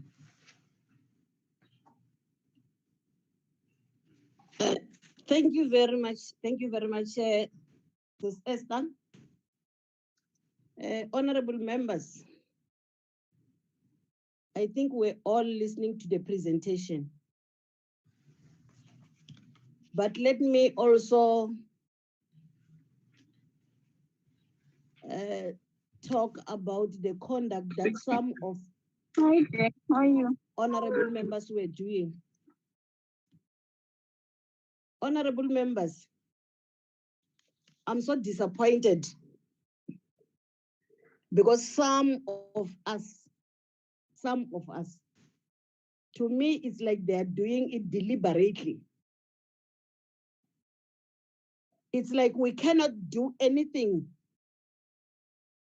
without being reprimanded. We cannot talk of one thing for 2 hours just to ask honorable members to switch off their mics. It's uncalled for. I don't believe that each and every meeting of the multi-party caucus will talk about members who don't want to switch off their mics. I don't think so. Can we please be orderly? Can we please be responsible enough? Thank you very much. Thank you very much to the department, Honorable Minister, the DG, and Sis Esther for your presentation. It was a very long, entailed presentation. And now I believe is the time for discussion. For those who want to engage the presentation, or those who want to ask questions for them to be clarified, this is the right time to do so. I'll ask the secretary to help me if there are hands already that has been raised that want to engage the presentation. Mandy, can you assist me if there are hands that want to engage the presentation? Thank you. Yes, Chair, it's Ms. Ngwenya, Ms. van der Merwe, Ms. Malaniso, Ms. Nuva Drushin, Ms. Sukers, Ms. Mente. Mandy. Yes, Chair. Slow a little bit. I want to write all those names. Ms. Ngwenya. Ms. Ngwenya, Ms. van der Merwe. Yes. Yes. Ms. Malaniso. Okay. Ms. Nuva Drushin. Okay. Ms. Sukers. And Ms. Mente. Okay, thank you very much. Ms. Ngwenya, the time is yours to engage the presentation. Thank you. Thank you, Honorable Ngwenya. Thank you, Chair. Can you hear me? Yes. Thanks, Chairperson, and thank you to the presentation. Chairperson, thank you for recognizing me. I've got questions and a comment. Chairperson, my input to this meeting will be twofold. I will start by making a comment and conclude by asking some few questions, constructive questions. Without any further, let me take the opportunity to welcome the input of the Minister and the presentation from the department. The timing of this meeting came at the right time when we are still in the Women's Month. Honorable Chairperson, while I was listening to the presentation, I got reminded by what O.R. Tambo once said about women when he said women should stop behaving as if there was no place for them about the level of certain categories of involvement.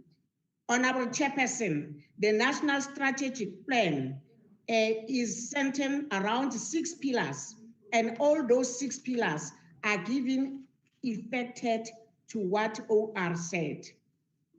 Honorable Chairperson, I would like to ask the following question. The implementation of the NCP on gender-based violence started from year 2020 to 2030 and beyond.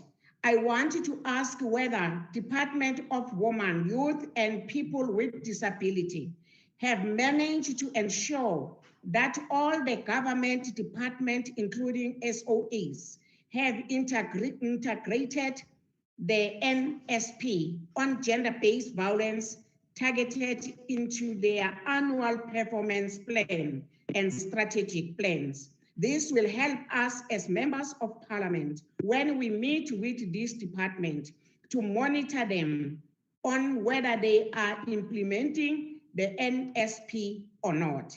My last question, Chairperson, whether the department intends to include the legislation to decriminalize sex workers. This will respond to pillar number 3 on your NSP and also to our resolution as the ruling party. I thank you, Chairperson. Malbongwe.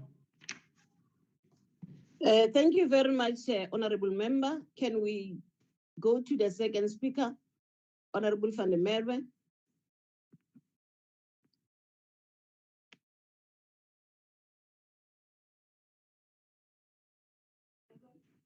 Yes, thank you very much, the chairperson of our meeting today, and thank you very much to the department.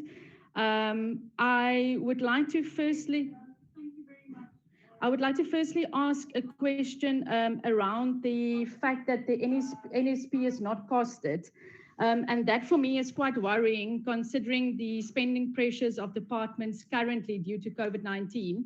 So I just wanted to get a reassurance that there is going to be funds available in the various departments to drive their commitments as per the National Strategic Plan, that we don't find later on that when we want them to honor their commitments that they tell us that there's no money considering what they've had to spend on COVID-19 and those interventions.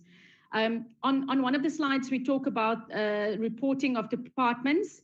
And I think I heard that only 50% of departments are currently reporting to the minister and her department.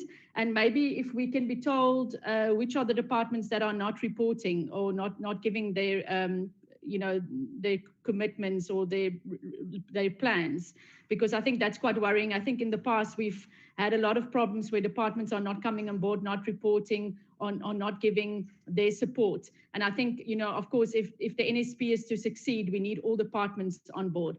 I would like to ask a question. Of course, before we had the NSP, we had the Emergency Response Action Plan, which President Ramaphosa spoke to in the National Assembly on the 18th of September. During that response action plan, he made a commitment that he would target, or we would have to target, to reduce gender-based violence-related forensic cases from 16,000 to 5,000 by 30 March 2020. Yesterday, Parliament was told in the Police Portfolio Committee that in fact, these cases have gone up to 28,465. So in fact, instead of reducing these cases, they've increased. And I just wanted to know whether the minister has been able to engage the Minister of Police in terms of this shortcoming, because I think it's a very serious issue.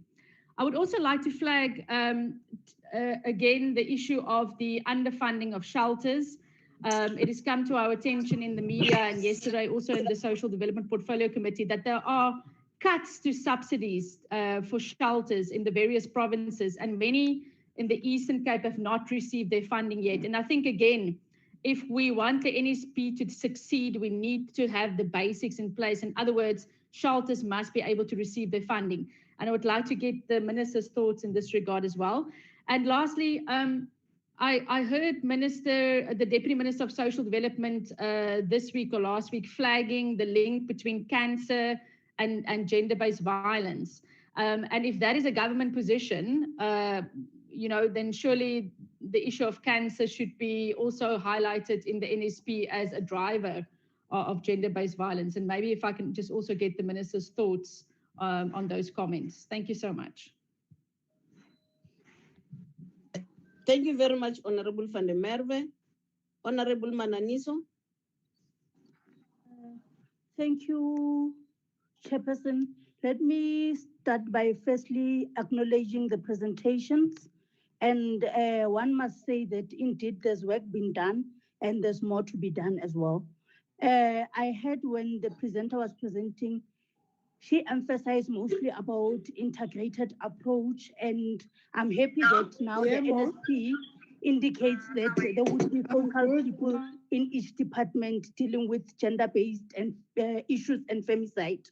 One thing that I've noted with regards to Pillar 1 on issues of accountability and leadership, we would need to be clear on issues of district models, that when this particular NSP comes down, who is responsible to account, be it political principal and as well those who are charged with authorities in the municipalities like your MM.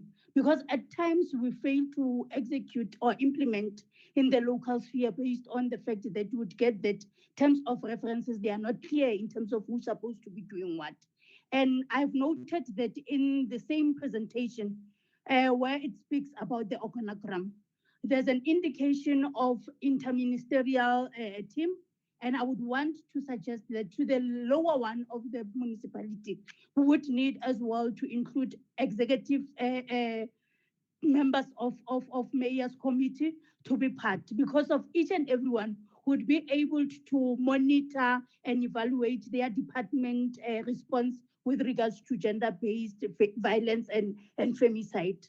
And the other thing is with regards to the multimedia campaigns that we have just been told about.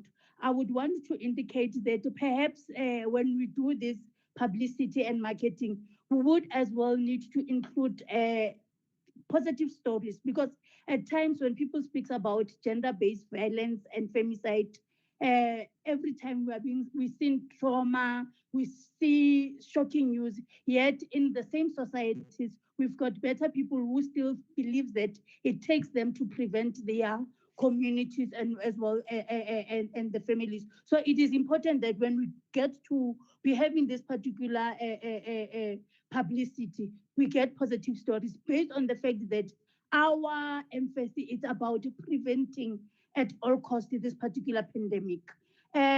Lastly, I think Honorable van der Merwe has actually covered me with regards to the issue of funding. However, I would want to indicate that perhaps the presentation is not properly highlighting the fact that this particular issue has been one of the commitments that the president and his cabinet has committed to execute. So it will be important that as much as they are saying that funding is not yet allocated, they must not indicate that there's any unfunded mandate. They must indicate clearly to say that not costed now, but not saying that the mandate it's not funded. I think they just need to rectify there. Thank you, Chairperson. Thank you very much, Honorable Mananiso. Honorable Velma Newhood Drunken. Yes. Yes, thank you, Chair. Thank you, Chair. Thank you for the presentations and also to the ministers. I have a couple of questions, so just bear with me. The last slide shows, it says there, the NSP is not a document. So I understand what you're saying, I understand, but the slide should really say that the NSP is not only a government document, just to make that clear. So when we read it, that it doesn't only refer to government, but it refers to all stakeholders involved and responsible for the NSP, just to make it clear. Because when we read, we see that it's not a government document. It must say not only a government document, everybody must be involved. So, IT, can you assist us, please? The noise is disturbing. We can't hear the question.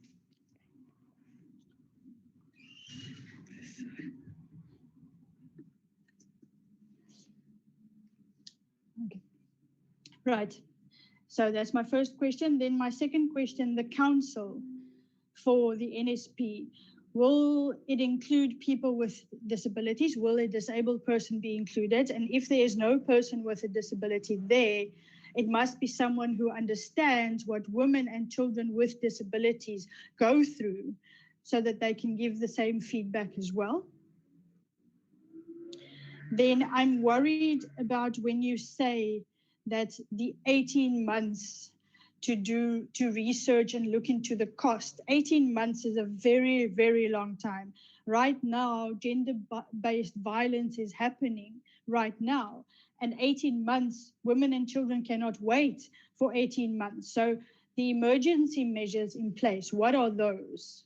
So that we don't have to wait for 18 months. And also you're saying that there's no definition for gender-based violence. I mean, today I can't be told that there's no definition. Women abused, women are being hanged, women are being stabbed, women are being shot, sexual violence. You can't tell me that there's no definition. So can you please explain that to me? Are we still looking for a definition, and how long is it going to take while the people on the ground are busy dying and they are in pain and they are suffering? So I can't accept that there's no definition for that. And then you're saying that, yes, the departments have a lot of work. There's 30 departments, but right now, what are the departments doing right now and currently? Plus, are you giving guidance on what those departments should be adding to their APPs, or is it still in a discussion? Is it still in the consultation? They must add it to their APPs now, what they are doing. Are you giving guidance in terms of that?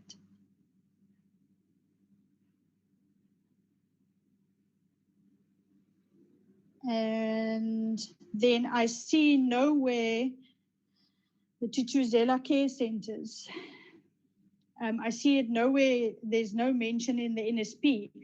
And I want to know the Tutuzela centers right now, do they have more capacity? Do they have more staff, or do they need more staff? Do they need more training? Do they need more capacity? The community must know that the TCCs exist and where they are and how they can access it. So that must be known by the communities. And then the NSP is a high-level document. It's great. Yes, it's a high-level document. But the people on the ground, do they know what's in the NSP? How is it going to filter down to them so that they know? I mean, like you said at the beginning, the killing and the abuse is happening in the homes. Now behind closed doors where we cannot see. So how are we going to ensure that the community in their homes, in their schools, the children are trained? How is it going to filter down to them? Thank you, Chairperson.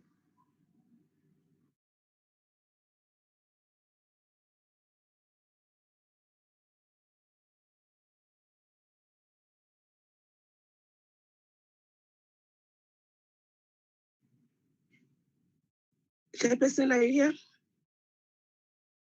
Yes. Yes. Honorable Okay, Sukas. that's done for me.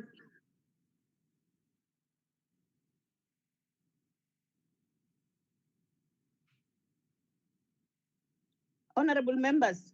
Thank you, Chair. Is it my chance? Yes, it's your chance, please. Okay. Firstly, I want to say thank you as well to the Minister for the presentation and to the DG on the presentation. And I concur that it is a societal, I think the sooner we, from a leadership perspective at Parliament, drive the message that GBV is a societal issue, and we do need to harness the power of all levels of our community to address it. I just want to highlight a few things that has stood out for me. And one of the things that I want to emphasize as well is the lack of research to determine the scale of sexual and emotional abuse, specifically as it pertains to children. We have a huge issue, a huge problem. The problem is bigger than what we anticipate, and I have to agree with that. But in order for us to really address it, we need to, I don't know how we do that, whether it be through the department or the multi-party women caucus, drive really with institutions of higher learning around further research around the exploitation, sexual abuse of children. It is heartbreaking, Chair, to see what is happening in our communities. And I've had experience and touch points with various families within our communities that the stories itself shows you the scale. And when you look at the vulnerability, the fact that the homelessness of women, specifically single mothers with their children that are dependent on others, on the mercy of others, so to speak, for them to have security. We really need to do something about that.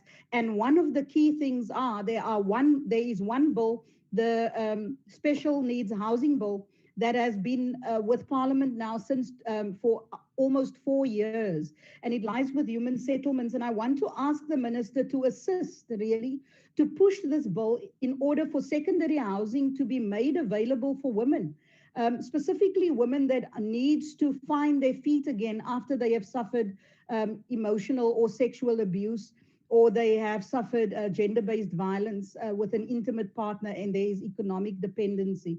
We will have to do that. We need to champion that cause to get women protected. Then in terms of sexual abuse and emotional abuse, one of the reasons why this prevails and why there is such secrecy that prevails as well within communities is the lack of psychosocial support at a school level. And the capacity of DSD at a community level to supervise vulnerable children. These are the things that perpetuates the exploitation of children and women. And because we have such a lack of capacity at a ground level. And as Parliament, specifically women parliamentarians, we will have to drive the legal frameworks that within the setting of Parliament to provide that kind of support, and at a committee level, hold the departments responsible that is responsible for that. Then I also want to just pose a question really, how do we as the Multi-Party Women Caucus strengthen the relationship between activist and advocacy groups in Parliament? The reason there is such a rage, Chair, at a community level, and especially within the activist community, is because it seems there is a gulf between what we do in Parliament and what happens at a community level. And I think my colleague referred to it just now that spoke before me, that we have the plan, but at a community level, how do we reach people with what are the actions and plans that government has put in place and that needs to be available to them? So I also want to just urge on that. Then the ACDP has previously, in my first meeting here at the Women Caucus, referenced this. There is a link between pornography and the levels of violence that we are seeing perpetrated against women and children. And it has been proven by research. It is missing, however, in this plan that has now been presented to the Multi-Party Women Caucus. And I want to implore the Minister to really investigate, and we will send you the research if necessary, to show that pornography and the explicit sexual imagery of women and children and the dark web plays a major role in the violence that we are seeing perpetrated against women and children. And for us to not even mention that or even look at it is a dereliction of our duty. We are failing to look at it because we are being progressive, but we are not helping the problem. So, Chair, I really want to, and lastly, I just want to add this mental illness as one of the key reasons why we are seeing it, especially in poorer communities, is that we need to upscale that. I haven't seen that in the presentation, because prolonged trauma and mental illness on the psyche of our society is the very reason why we have these manifestations of high levels of violence that are seen here. And I would appreciate it if the Minister can give us an indication as to how a department is working with the Ministry of Health to deal with and upscale the efforts of mental health being made available at a community level. Thank you, Chair.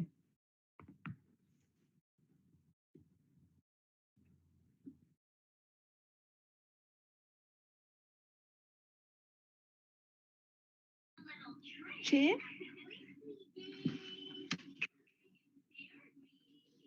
Chair? Yes. Chair, Ms. Mutambi.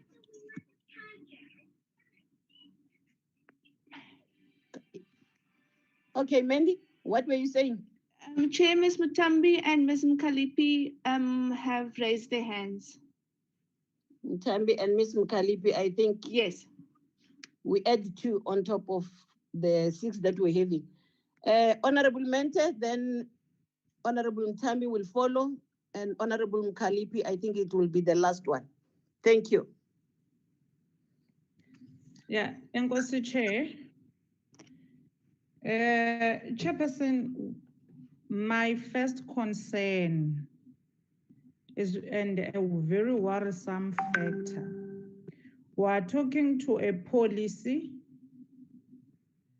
or rather a document that seeks to make some position of on behalf of women, in particular the ones that are subjected to all these atrocities.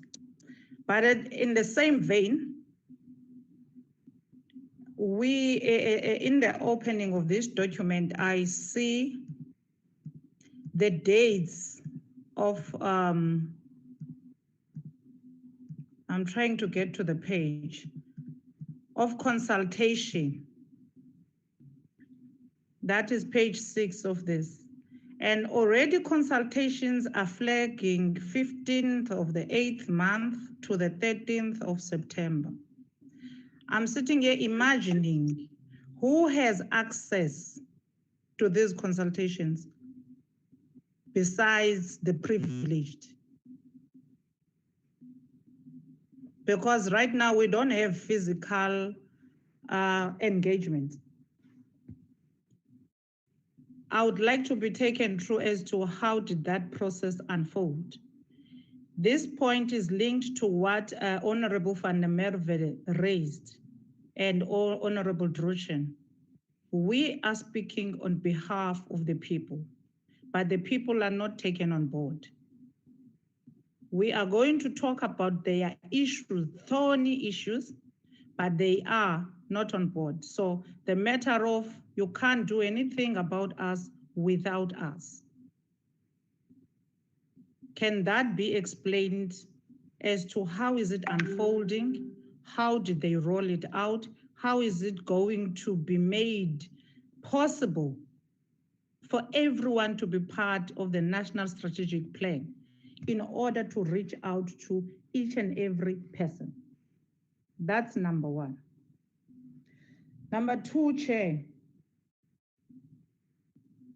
I don't know how we started a conversation. The minister will have to enlighten us.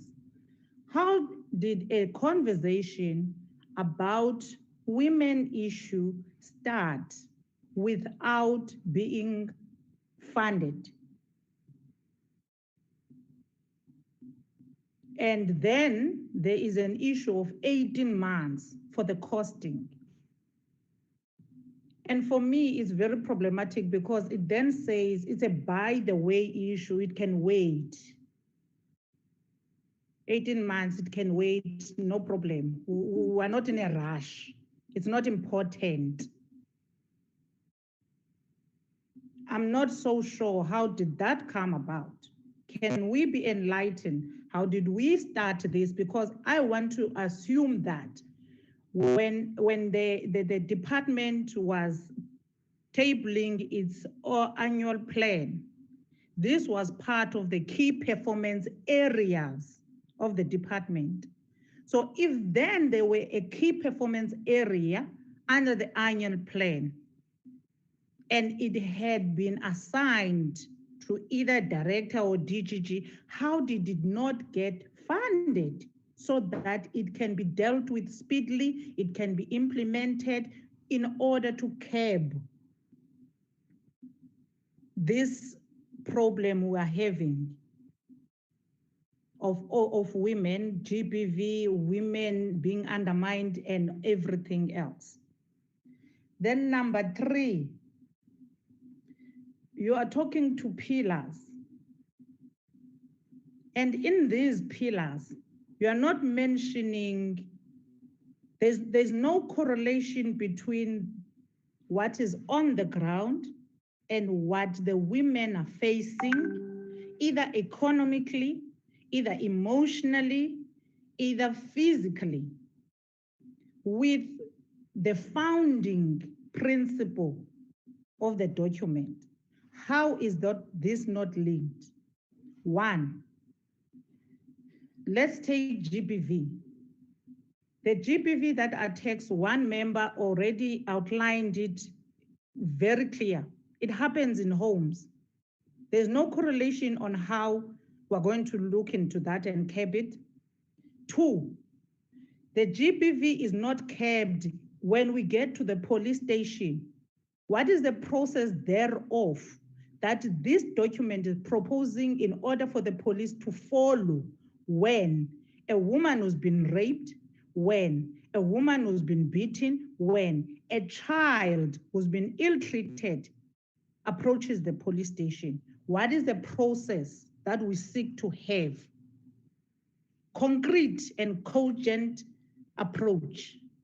What is the process for a woman who goes to court to get a court order and still have to go and serve the court order herself, go look for the police, go find social development? There is no creativity in linking the system. We should have a strategy that talks to a linked system. If you are a woman, you are at court, you want to get a court order, there should be a linkage to the police, there should be a linkage to social development, whether you require a shelter, there should be a system that tells them that we have a woman at court who needs a shelter, a response should come to you there. A police should attend to you from there in order for you not to be exposed to more violence and even delay until where you take a decision that let me just withdraw and go back to my monster. That's it. I can't do anything. Three, in terms of the legislative arm, it's reflected as no, it's an accounting. We will get oversight from the Department of Women. Correct. But with what the member was saying, how do we action it? You ought to have a sphere or a place where you account to. So in this case, you are going to be accounting to different spheres. But in accounting to those different spheres, in terms of the national government, we have the Women's Committee, but we don't have a committee that strictly deals with the issues of GBV. How? Let's take, for instance, Minister, now, we have 28,465 cases reported just in, I think, yesterday. Do we have a place where those cases went to in terms of the legislative arm? Did we call NPA to come and account on how many of those 28,000 plus women that have fallen victims? Do we have a place where we do a follow-up on each and every case? How many are going through the system in terms of prosecution? How many are being successfully prosecuted? How many that cannot be successfully prosecuted? What are the reasons?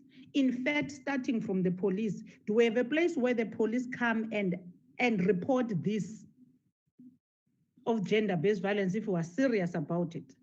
Is there a place where in the NSP it says once a GBV case is reported, this is a process it should follow in order for the legislative arm, which exercises oversight over these people and these departments, it must be satisfied with the process that the process was followed until the end, the perpetrator was handed over to prosecution, ultimately to correctional services and away from the victim. Three, the shelters. There is no linkage in this document of shelters. How do we keep our women safe? How do we keep children safe and empower them in order for them to stand alone, not fall victims of GBV simply because the men pay for their maintenance of children, the women and everything? The document in itself is, for me, has lost touch with the reality. if we're talking economy of women, and that's what we want to achieve, one, we need to identify the areas where there's a lack. It's not a matter of 50-50. The issue that no departments must make sure that there's 51% of women or 50% of women employed everywhere and everything. That's not enough. If we want a certain percentage for people living with disabilities, but that's not enough. You can achieve that certain percentage, but achieve it at mere level 5 of the department. And then we don't get them when it comes to manage middle and senior management. We don't get them when we talk to entrepreneurship.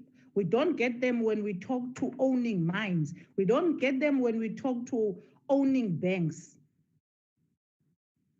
So we ought to have a document that lives a reality. For me, the document is here, but it lacks correlation. It doesn't say anything about the actual issues.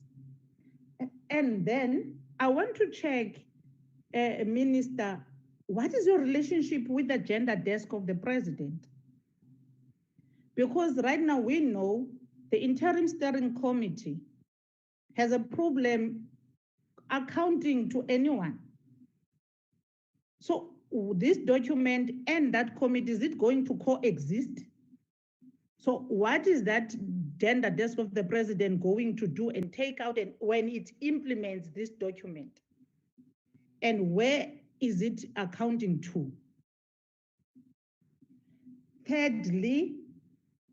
Fourthly, Chair, the functioning of a desk. Honorable Mente.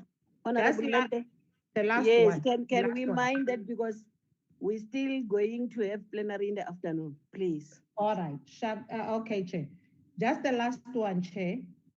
The functioning of the desk where women must go and table their problems, whether economically, whether it's gender-based violence, whether it's a lack of attendance by court or anything. Do we have a place where women must go and report?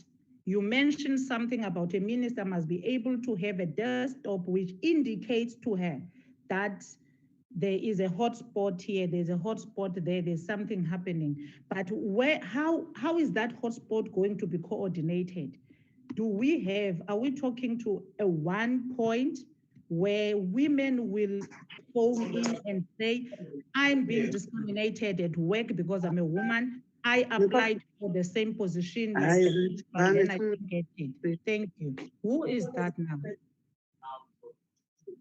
Thank you, Chair.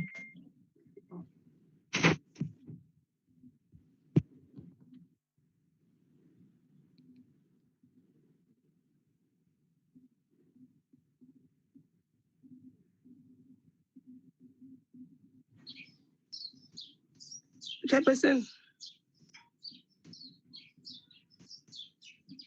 Honorable Chair.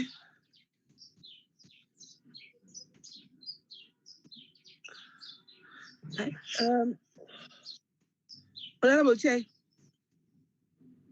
Was Comrade Mutambi the next one to speak? Why don't you? Yes. Can I? Thank you, Comrade Sylvia. Thank you, Honorable Deputy Chair of the NCOP. Colleagues, can I be allowed to speak without my video on? I've got some serious network challenges. We have a lockdown in our area. Then I should then start with this chairperson and colleagues. We all serve in various committees of parliament.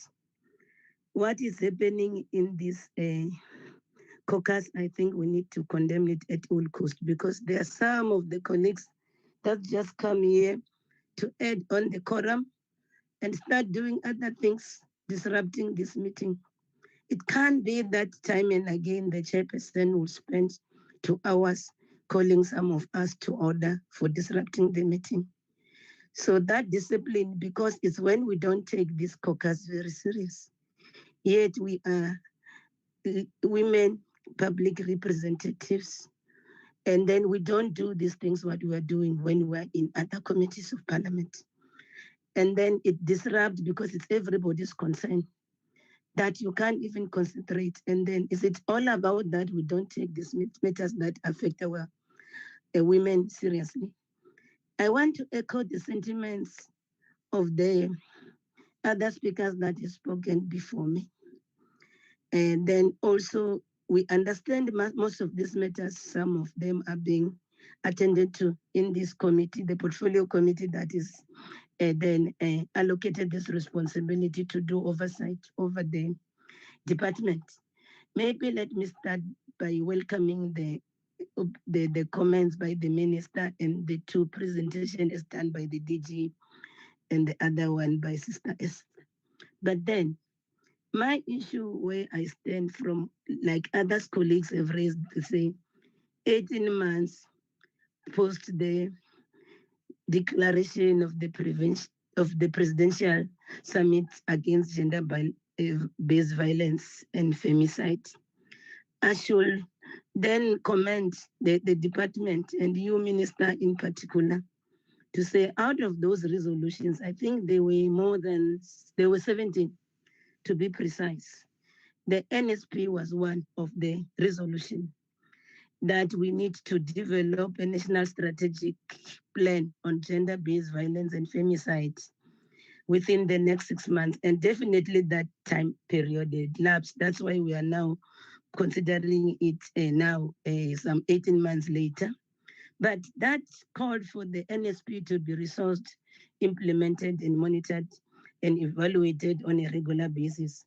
Listening to the presenter on the NSP, I hear he saying that the strategy is not yet funded. Then I start to have a problem. Because then when is the Treasury going to take matters that affect our women serious? Recall the summit included all spheres of women, including the civil society. And then I think it should be a concern for all of us as public representatives, because these are the majority of the people that put us in power. The reason now we are all here, the women are the majority voters in this country. Then I would like to propose the following. The others, I think, Honorable Mente touched on, to say then that this NSP, as it's presented to us, we can adopt it as a working document that is going to be updated on a regular basis based on the fact that we still have to update it to incorporate the comments that the colleagues have said before me.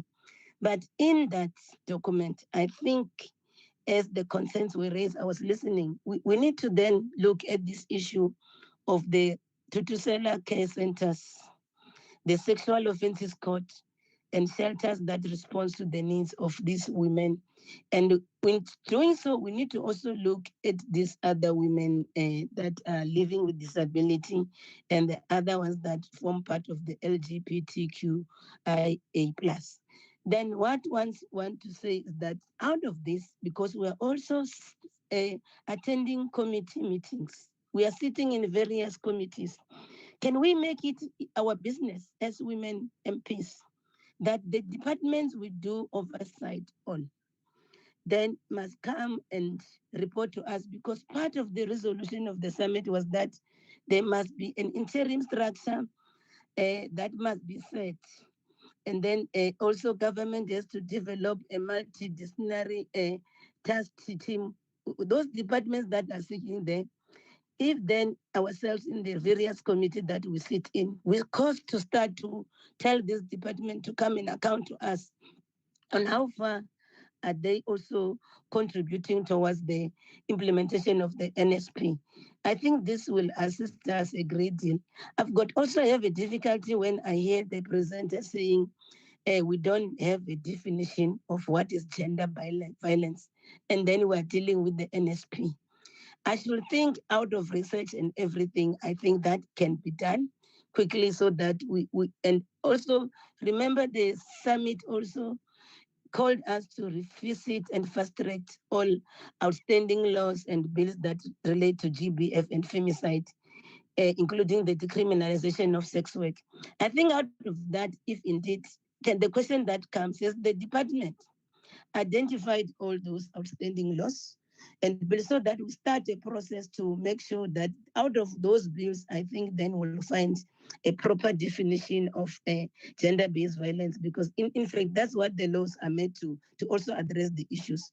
The other issue, as you've observed now during this COVID-19 pandemic, I should think moving forward, Chairperson, we must ask the Minister of Police to come and report to this forum in relation to that. People were staying at home. What has been the cases that were reported of gender-based violence? Because the other issue, the reality that we are faced, gender-based violence normally happen at home, where it's your loved ones that perpetuate it. And you know there's a lot of things that contribute to people not responding to this. Then with regard to the issue of a targeted social behavior change program, I think that's the matter we deal like as we respond to COVID. We all know that we'll defeat this pandemic if we change the way we live. So it's the same thing with matters of gender-based violence. That's why we want to say then, what has been the role of traditional leaders, the private sector, and the religious leaders, and any other interested role player in making sure that we deal with the issue of attitudes, behaviors, and practice that people do. So I should think all of us, we need to then rally behind this NSP. Yes, it's a work in progress. Let's then comment on it so that then we make it a living document. Once we do that, then we'll be responding to the concerns of the women in the country, and they will start to take us serious as their public representative. Thank you so much, Chairperson. Thank you very much, Honorable Mtambi. Honorable Mkalipi. Thank you very much, Chairperson. Chairperson, I won't speak for long because the two speakers have covered me a lot. And I will also take into cognizance the fact of the time. We still have a house, but I just want to raise just two issues, Chairperson, direct to the Minister. If the Minister can comment on what already has been raised here in terms of this National Strategic Plan that is not funded. So how are we going to manage to implement some of the things that are suggested here? The Minister will remember very well that that is the outcry of this department, especially for the members of Parliament, specifically for the department that is led by the Minister, that is underfunded. So as a result, they become useless in the eyes of those people who are always be subjected to the gender-based violence. So this ministry is very important, taking into consideration what is happening in South Africa now. On every day, we get statistics of people who are raped, who are killed, and so forth. And the people have hopes in Parliament. If the department that is led by the minister is underfunded, so it means that there is no hope for South Africans. So I would like to hear from the minister, what is her view and how is the minister trying to address that issue that is very, very, very, very important to her department with other colleagues. The second point is that I agree with Honorable Mtambi and the chairperson of the EFF who spoke before me to say that if pillar number 1 that is proposed here in this document is well and good, but the issue of implementation, the deputy minister of this portfolio committee will know. I always call her when I come across with such issues of gender-based violence that is happening on daily life. But the thing is, there is no implementing agency in terms of the department program. So therefore, if we are not going to be united, as Honorable Mtambi is putting it, if we are going to be united as women in Parliament, we are going to be undermined forever. I agree with her completely to say that in our portfolio committees, wherever we get platforms, let us make sure we put women before everything. For instance, there is a report that was produced or was tabled by the Gender Commission on the issue of women who was forced sterilized in 15 years ago. And that report was tabled around February 2020. Now is what? Is August. Just to say that no one is taking the issue of women very serious. No one is questioning that report. Why our women, especially poor women who are HIV positive, why they were forced to be sterilized. The parliament has done its work, but this report will go under the carpet. So I'm also appealing to all of us as women here. Let us fight for the women on the ground, because we are the last voice as women in parliament. And we must not become useless as well while the country is faced with this challenge of gender-based violence. And us to go back to our communities, and people will ask us, what are you doing as a member of parliament? And we are also toothless, we are also useless, because there is no proper act that talks about how about the perpetrator not getting a bail. Because the issue here, I got raped today. Tomorrow, the one who have raped me is going to apply for the bail. So we are going to have that discussion about the perpetrator to get a bail. You forget about me who have been raped. And then that thing will delay it until Jesus comes. So therefore, Chairperson, let me pause there. But those are the issues that also must reflect in this document if you want to have a way forward. I thank you, Chair. Thank you very much, Honorable Mente. And all honorable members. Khaliphi, Chairperson, ngiyazi siyafana nomente.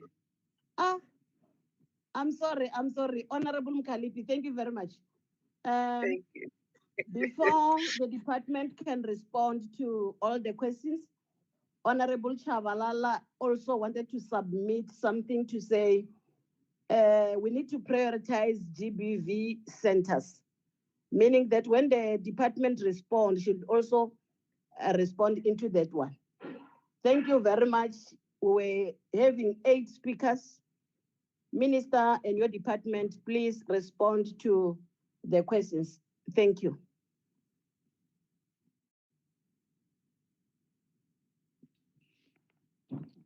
Well, Chairperson, I think I would want to ask for a permission from you. I know it's very late, that we give the officials a few minutes to just highlight the things that we should be knowing. But I'm excited because all the members who spoke here know exactly what we should be doing. Women are dying as we are doing the talking. Unfortunately, they're dying in more numbers while we're holding this document. I think let's read this NSP thoroughly, because the NSP, there's a part of it, the NSP, that says there should be a parliamentary oversight committee.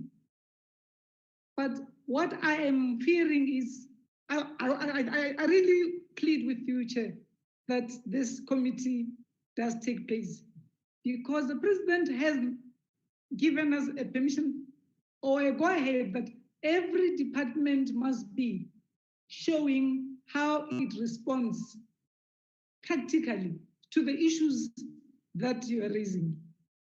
But colleagues, that which is at the center of all that we are fighting here is all that we know.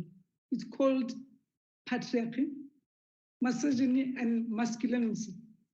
We adopted in cabinet this NSP in March. They started the lockdown the same week. So we are accounting for work that should have happened in the 5 months of this lockdown. I am not saying in the lockdown, nothing happened. Under the lockdown, the decisions to say every department must now account as to financially, what do they do in contributing to this department that's supposed to do everything with nothing? What are they doing on their own? But it's not been easy with COVID-19. It's not made our life easy. it made things worse because the same perpetrators went back to where they shouldn't go. In fact, in June, we lost more than 35 women in 1 month, killed in their bedrooms. While we're chasing the police that still needs to be trained. The stories I was hearing this weekend from the chairperson of the committee about the behavior of policemen in some police stations was mind-boggling. Our people, our male police, because of where we come from, they still need a lot of training so that we reduce before we eradicate. I want to eradicate like you do,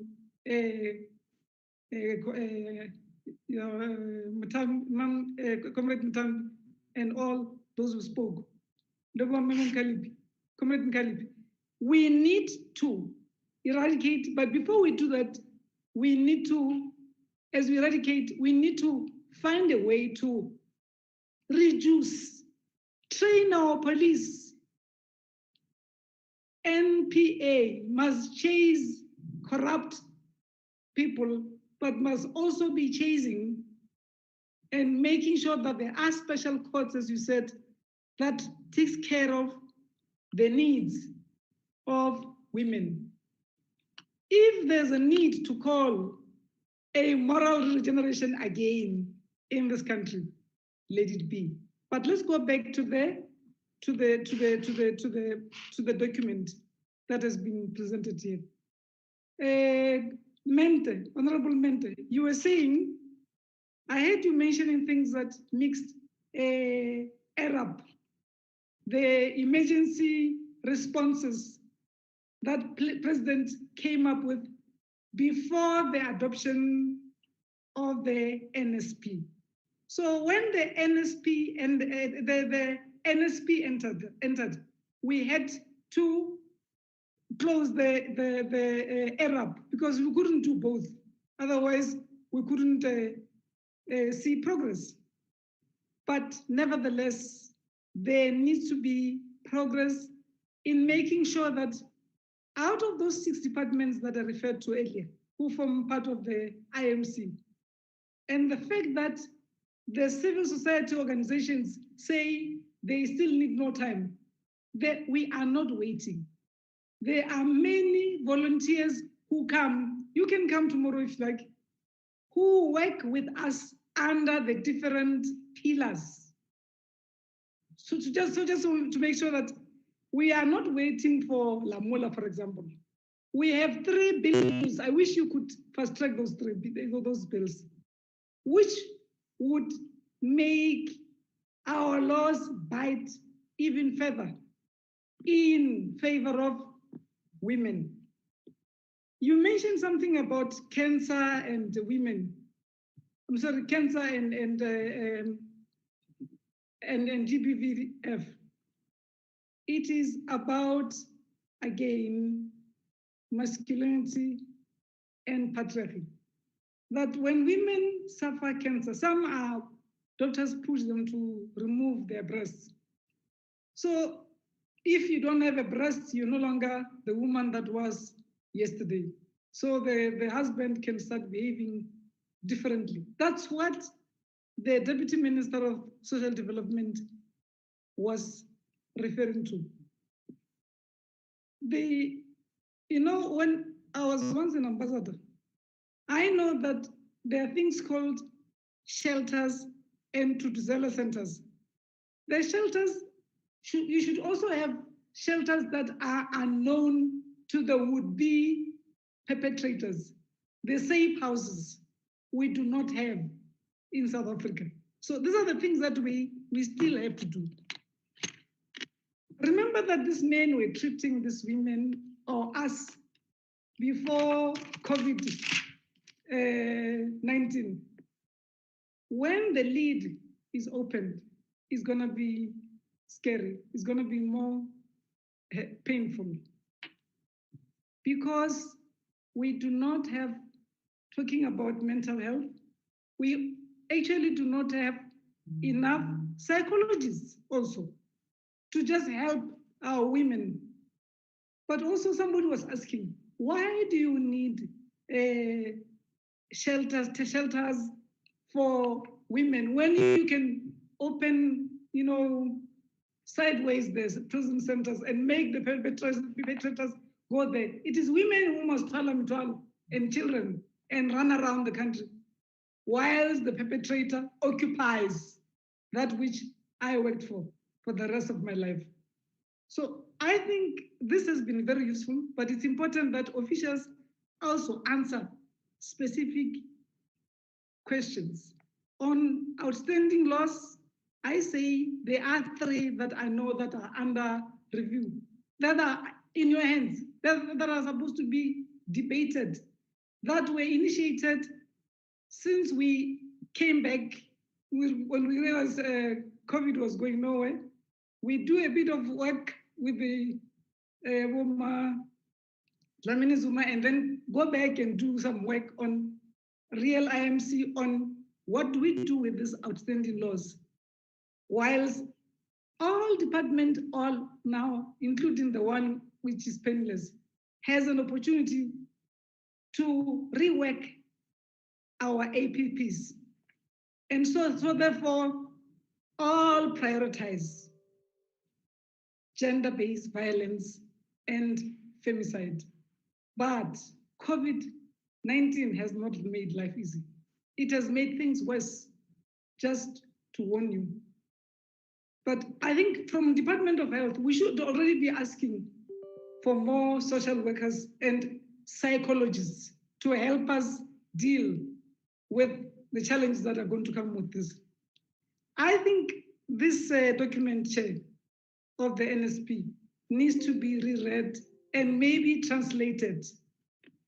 I am going around radios because I realize that once a while an advertisement on television is not good enough. But television, radios talk to people in the languages they understand as to what change so that people should be able to own that which is supposed to protect them. Otherwise, it's going to be the same. I didn't mean to respond on behalf of the officials, but I thought it was important for me to just say just a few words before you chase us out. Officials, additions, quick Yes, additions. Minister. Yes, Minister, you have already referred to the 3 legislations that were amended as a result of the NSP. They were tabled in Parliament on the 13th of August. They were supposed to be discussed on the 25th, but the discussion was postponed as a result of the funeral of Honorable Hisham Mohammed. But also the unfunded mandate that is always referred to. It refers to the costing of the entire NSP. Minister has already secured 6 million for the next 3 years for the functioning or for the department to be able to implement all those that it has to implement in terms of the NSP. And different government departments, like for example, where it says 6 TCCs to be established, those departments, Justice has budgeted for those TCCs to be established. So I think that's where there needs clarity in terms of when we say unfunded, what do we exactly mean? But also I'll hand over to Ms. Shoki Shabalala and Ms. Esther Maluleke to respond to other questions. Thank you. Good afternoon, Chairperson and members of the Multi-Party Caucus and Minister. I will try and link some of the questions that were raised by Member Kalipi and Member Mente. And I want to echo the sentiments of the Minister that maybe we should find time again to thoroughly peruse the NSP. If I may indicate that the issue of shelters is clearly articulated in the NSP from page 4 of 4, page 30 of 31, page 53 actually talks about the establishment of extra shelters, as well as page 79, that has a matrix for implementation that talks about putting up shelters and interim houses that should be in place. So all of those things are gradually finding way into the APPs of the departments that are responsible. In this instance, it is the Department of Social Development, supported by the Department of Women.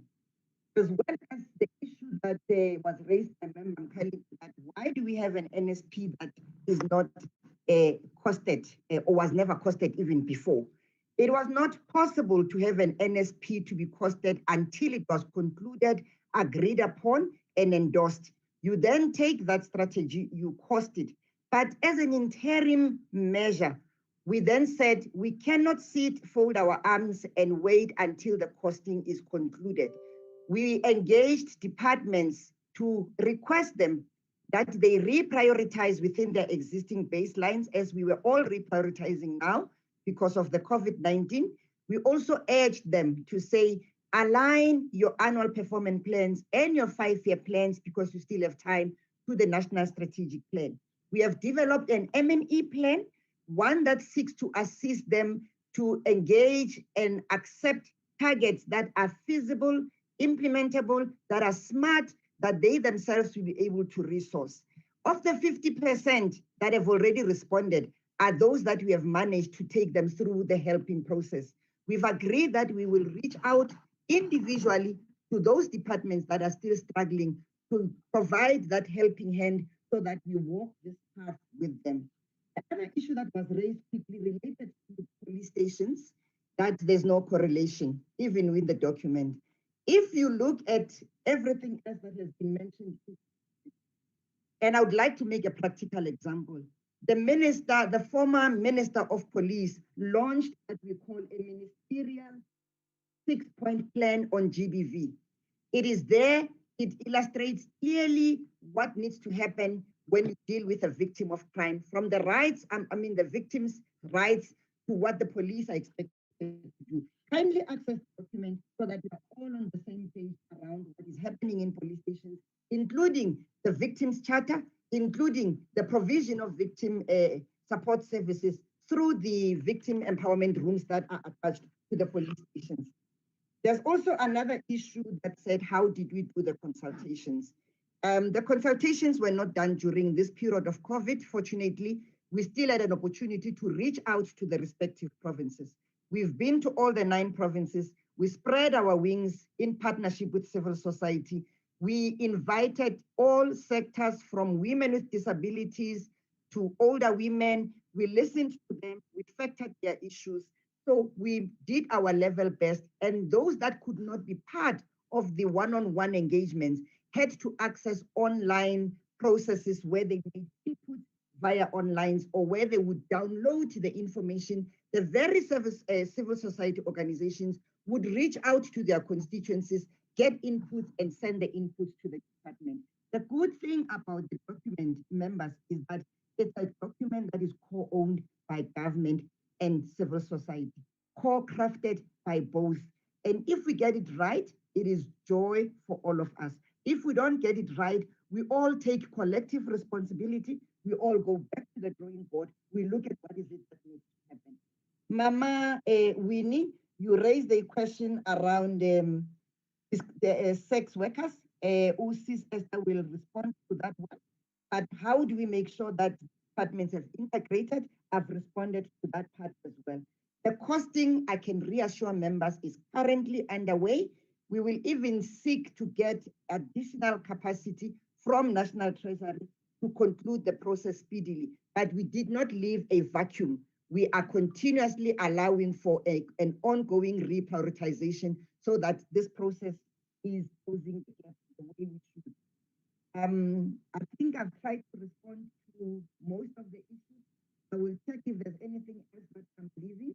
On the district model, we've reached out to Caucus, a process led by the Director General, where we looked specifically on how we will translate the gender responsive planning, budgeting, monitoring, and evaluation framework at a district model, but how we will interface the issues of GBVF into the district model intervention. What we've also done, we do have a dashboard for all the ministers and deputy ministers as and when they are deployed, but we have shared a guideline to them to say, these are some of the things you will do when you are at a district level. For instance, visit a police station, check whether there's rape kits, check whether there are victim support rooms, everything is functional. So they are very clear on what is it that they should be looking for when they visit. So that it's not only at a district level, but we reach out to our traditional leaders, those men and women who are leading in society in those rural communities, to be factored and be part of this process at the end of the day. The 18 months, it's a response that we got when we wanted them to conclude the process at that time. But what we then did, we had a high-level costing, which high-level costing required that we drill it down and really take it to minute granular detail of the actual costing per department and per the indicators and the targets that we have set. Therefore, we will make sure that we don't take this 18 months as per the comment of the previous service provider, but we push hard, supported by National Treasury, make sure that over the MTF, this strategy is well resourced. But for now, there's an interim measure to take care of it at this point in time. Lastly, the issue of psychosocial support, the lack of psychosocial support, I wish to indicate that the Department of Social Development, even now during the lockdown period, COVID period, have authorized and approved the appointment of additional social workers. There was an acknowledgement that we've always been saying there's many social workers that are unemployed, but now that we have this opportunity for them to come in and deal with psychosocial issues and mental health issues, let us employ those social workers. They are on board, and we are elevating the issues of mental health in the Pillar 4 that is led by social development.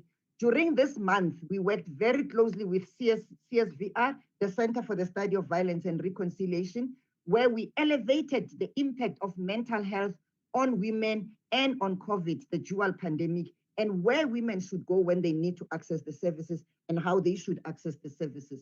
However, more can still be done, and we will further engage with the Department of Health to strengthen this area of work. But the Gender-Based Violence Command Center does provide some psychosocial support through the kind of counseling services that they're offering. I did say I'm concluding, but this very last one of concluding. When you go to, we've also developed what we call a pathway for referral. That pathway of referral matrix helps service providers to know that if a victim has used the police station as their first port of call, what is it that they should do next and where to go? We have shared it with all the frontline officers, and we will continue to popularize it. We hope that this will improve the referral matrix, in addition to the fact that we do have one-stop centers that are already in place. For instance, in Gauteng, Vikaya Letemba, where all these services are housed in one room. We hope that with time, we will get more people to sponsor and have more of this. 11 sexual offenses courts have already been upgraded, and I do know that when I looked at this plan, we still are going to have 5 more Tutuzela centers that will be established just before the end of this financial year. So the issue of Tutuzela centers is at the epicenter of this work. I would pause for now, allow my colleague and the DG to come in and also check whether there's anything I left out I could have responded to. Thank you, Chairperson. Thank you very much. I just want to check from the department if there are other colleagues that want to add up, but also minding the time. Yes, I just need to respond to 2 or 3 questions that were raised. Chair, it's Esther. The issue of the sex workers. When we were developing the strategy, we consulted, because this issue came very strongly, even during consultation as we were drafting the strategy. And we had to consult with the Department of Justice around this matter, because we know that they've been working on this matter for a number of, for a period of time. And the response we got in terms of how we deal with it and incorporate it in the national strategy is that not all people who receive reward for sexual services identify as sex workers. It is also not a term recognized in the South African law or by the International Labour Organization. So the terminology that is used it is different in the Sexual Offences Act. So what I'm saying is there are complexities in terms of how we define sex work that has not been finalized, and care should be taken. This is what they said to us. Care should be taken to differentiate between adults and children, as the receipt by children of reward for sexual services is considered sexual exploitation in terms of the Sexual Offences Act. The word molestation is not used in respect of a sexual offense, and then they say, see Sexual Offences Act, they're referring us to. So there are issues of legalities around this, and we were also told, as we wanted to conclude and see how we deal with it in the NSP, that the sector that addresses this matter also have different ways of approaching it, and there's no synergy in terms of how they were proposing that we should deal with it in the NSP. So this was certainly taken on board because we know that it's a problem, but the proposal was that we should include sorry, can I suppress you for a while? It's like we're behind time now. Why can't you write all the responses and direct them to the secretary, then we'll distribute to the members? Because we still have one item, and then we have to ready ourselves for plenary. I've also seen Honorable Dlamini Zuma's hands and Honorable Sonti. Okay, it's fine. Thanks, Chairperson. Okay. Thank you for understanding. Honorable Dlamini Zuma.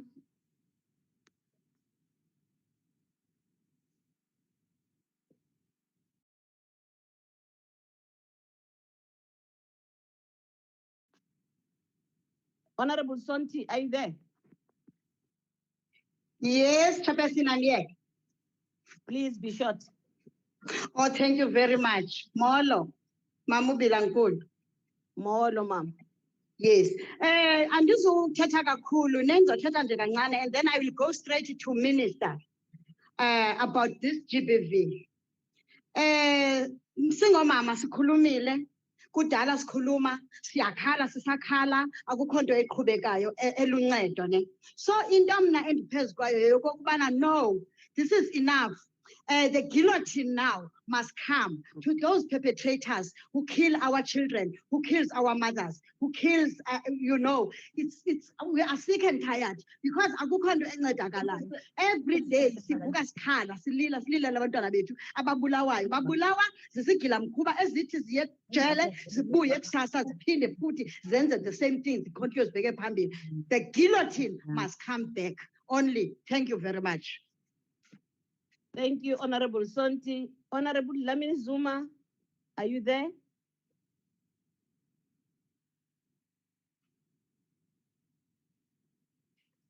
If she's not there, let me take Honorable Lucas to brief us on the program that will be unfolding tomorrow for Women's Parliament. Honorable Lucas.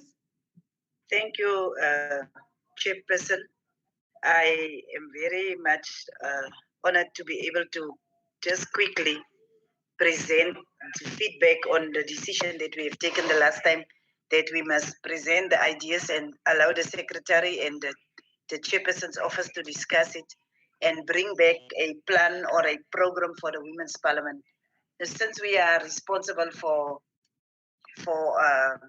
sectoral parliaments, myself and the Deputy Speaker, we actually went and developed an idea the proposal that we wanted to bring at that stage is that let us not use the Women's Parliament once again to become a talk shop where we will speak about all the issues that we are experiencing, all the challenges that we are experiencing, but let us bring the three arms of state together so that we begin to respond and actually present our plans with regards to what is it that has been done since particularly the pandemic of gender-based violence and femicide was being highlighted since our last Women's Parliament. Remember, there was different events that took place. There was a joint sitting. There was but different events in terms of what they've taken place to make sure that we begin to address this pandemic that is really particularly focused at women and vulnerable groups. So we have a program that we have sent to the Secretariat that we will just quickly present, and the program is going to be particularly the high-level session and the other sessions where from the side of government we will just have feedback with regards to what have we done with regards to the resolutions that have been taken in the Women's Parliament before, but throughout also in all the subsequent events that followed that address the issues of gender-based violence and femicide.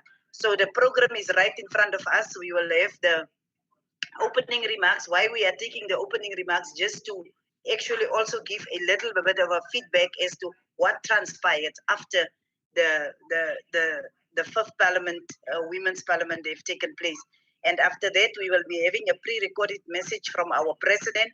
And after that, the Honorable Minister of Women in the Presidency, Women, Youth and People with Disabilities will, on behalf of the President, give and exactly today actually set the tone for what we expect from the executive to bring feedback on, for people to see that we didn't go back and did nothing, and we are not coming back just once again to have a talk shop. We want the kind of response that is coming from the executive through Honorable Maite, and then the Speaker's office will also be bringing the issues from the legislative sector approach, and we will also have Justice CCM Kampepe that will, from the side of judiciary, bring some feedback with regards to what has happened on their side with regards to the issues of gender-based violence and femicide.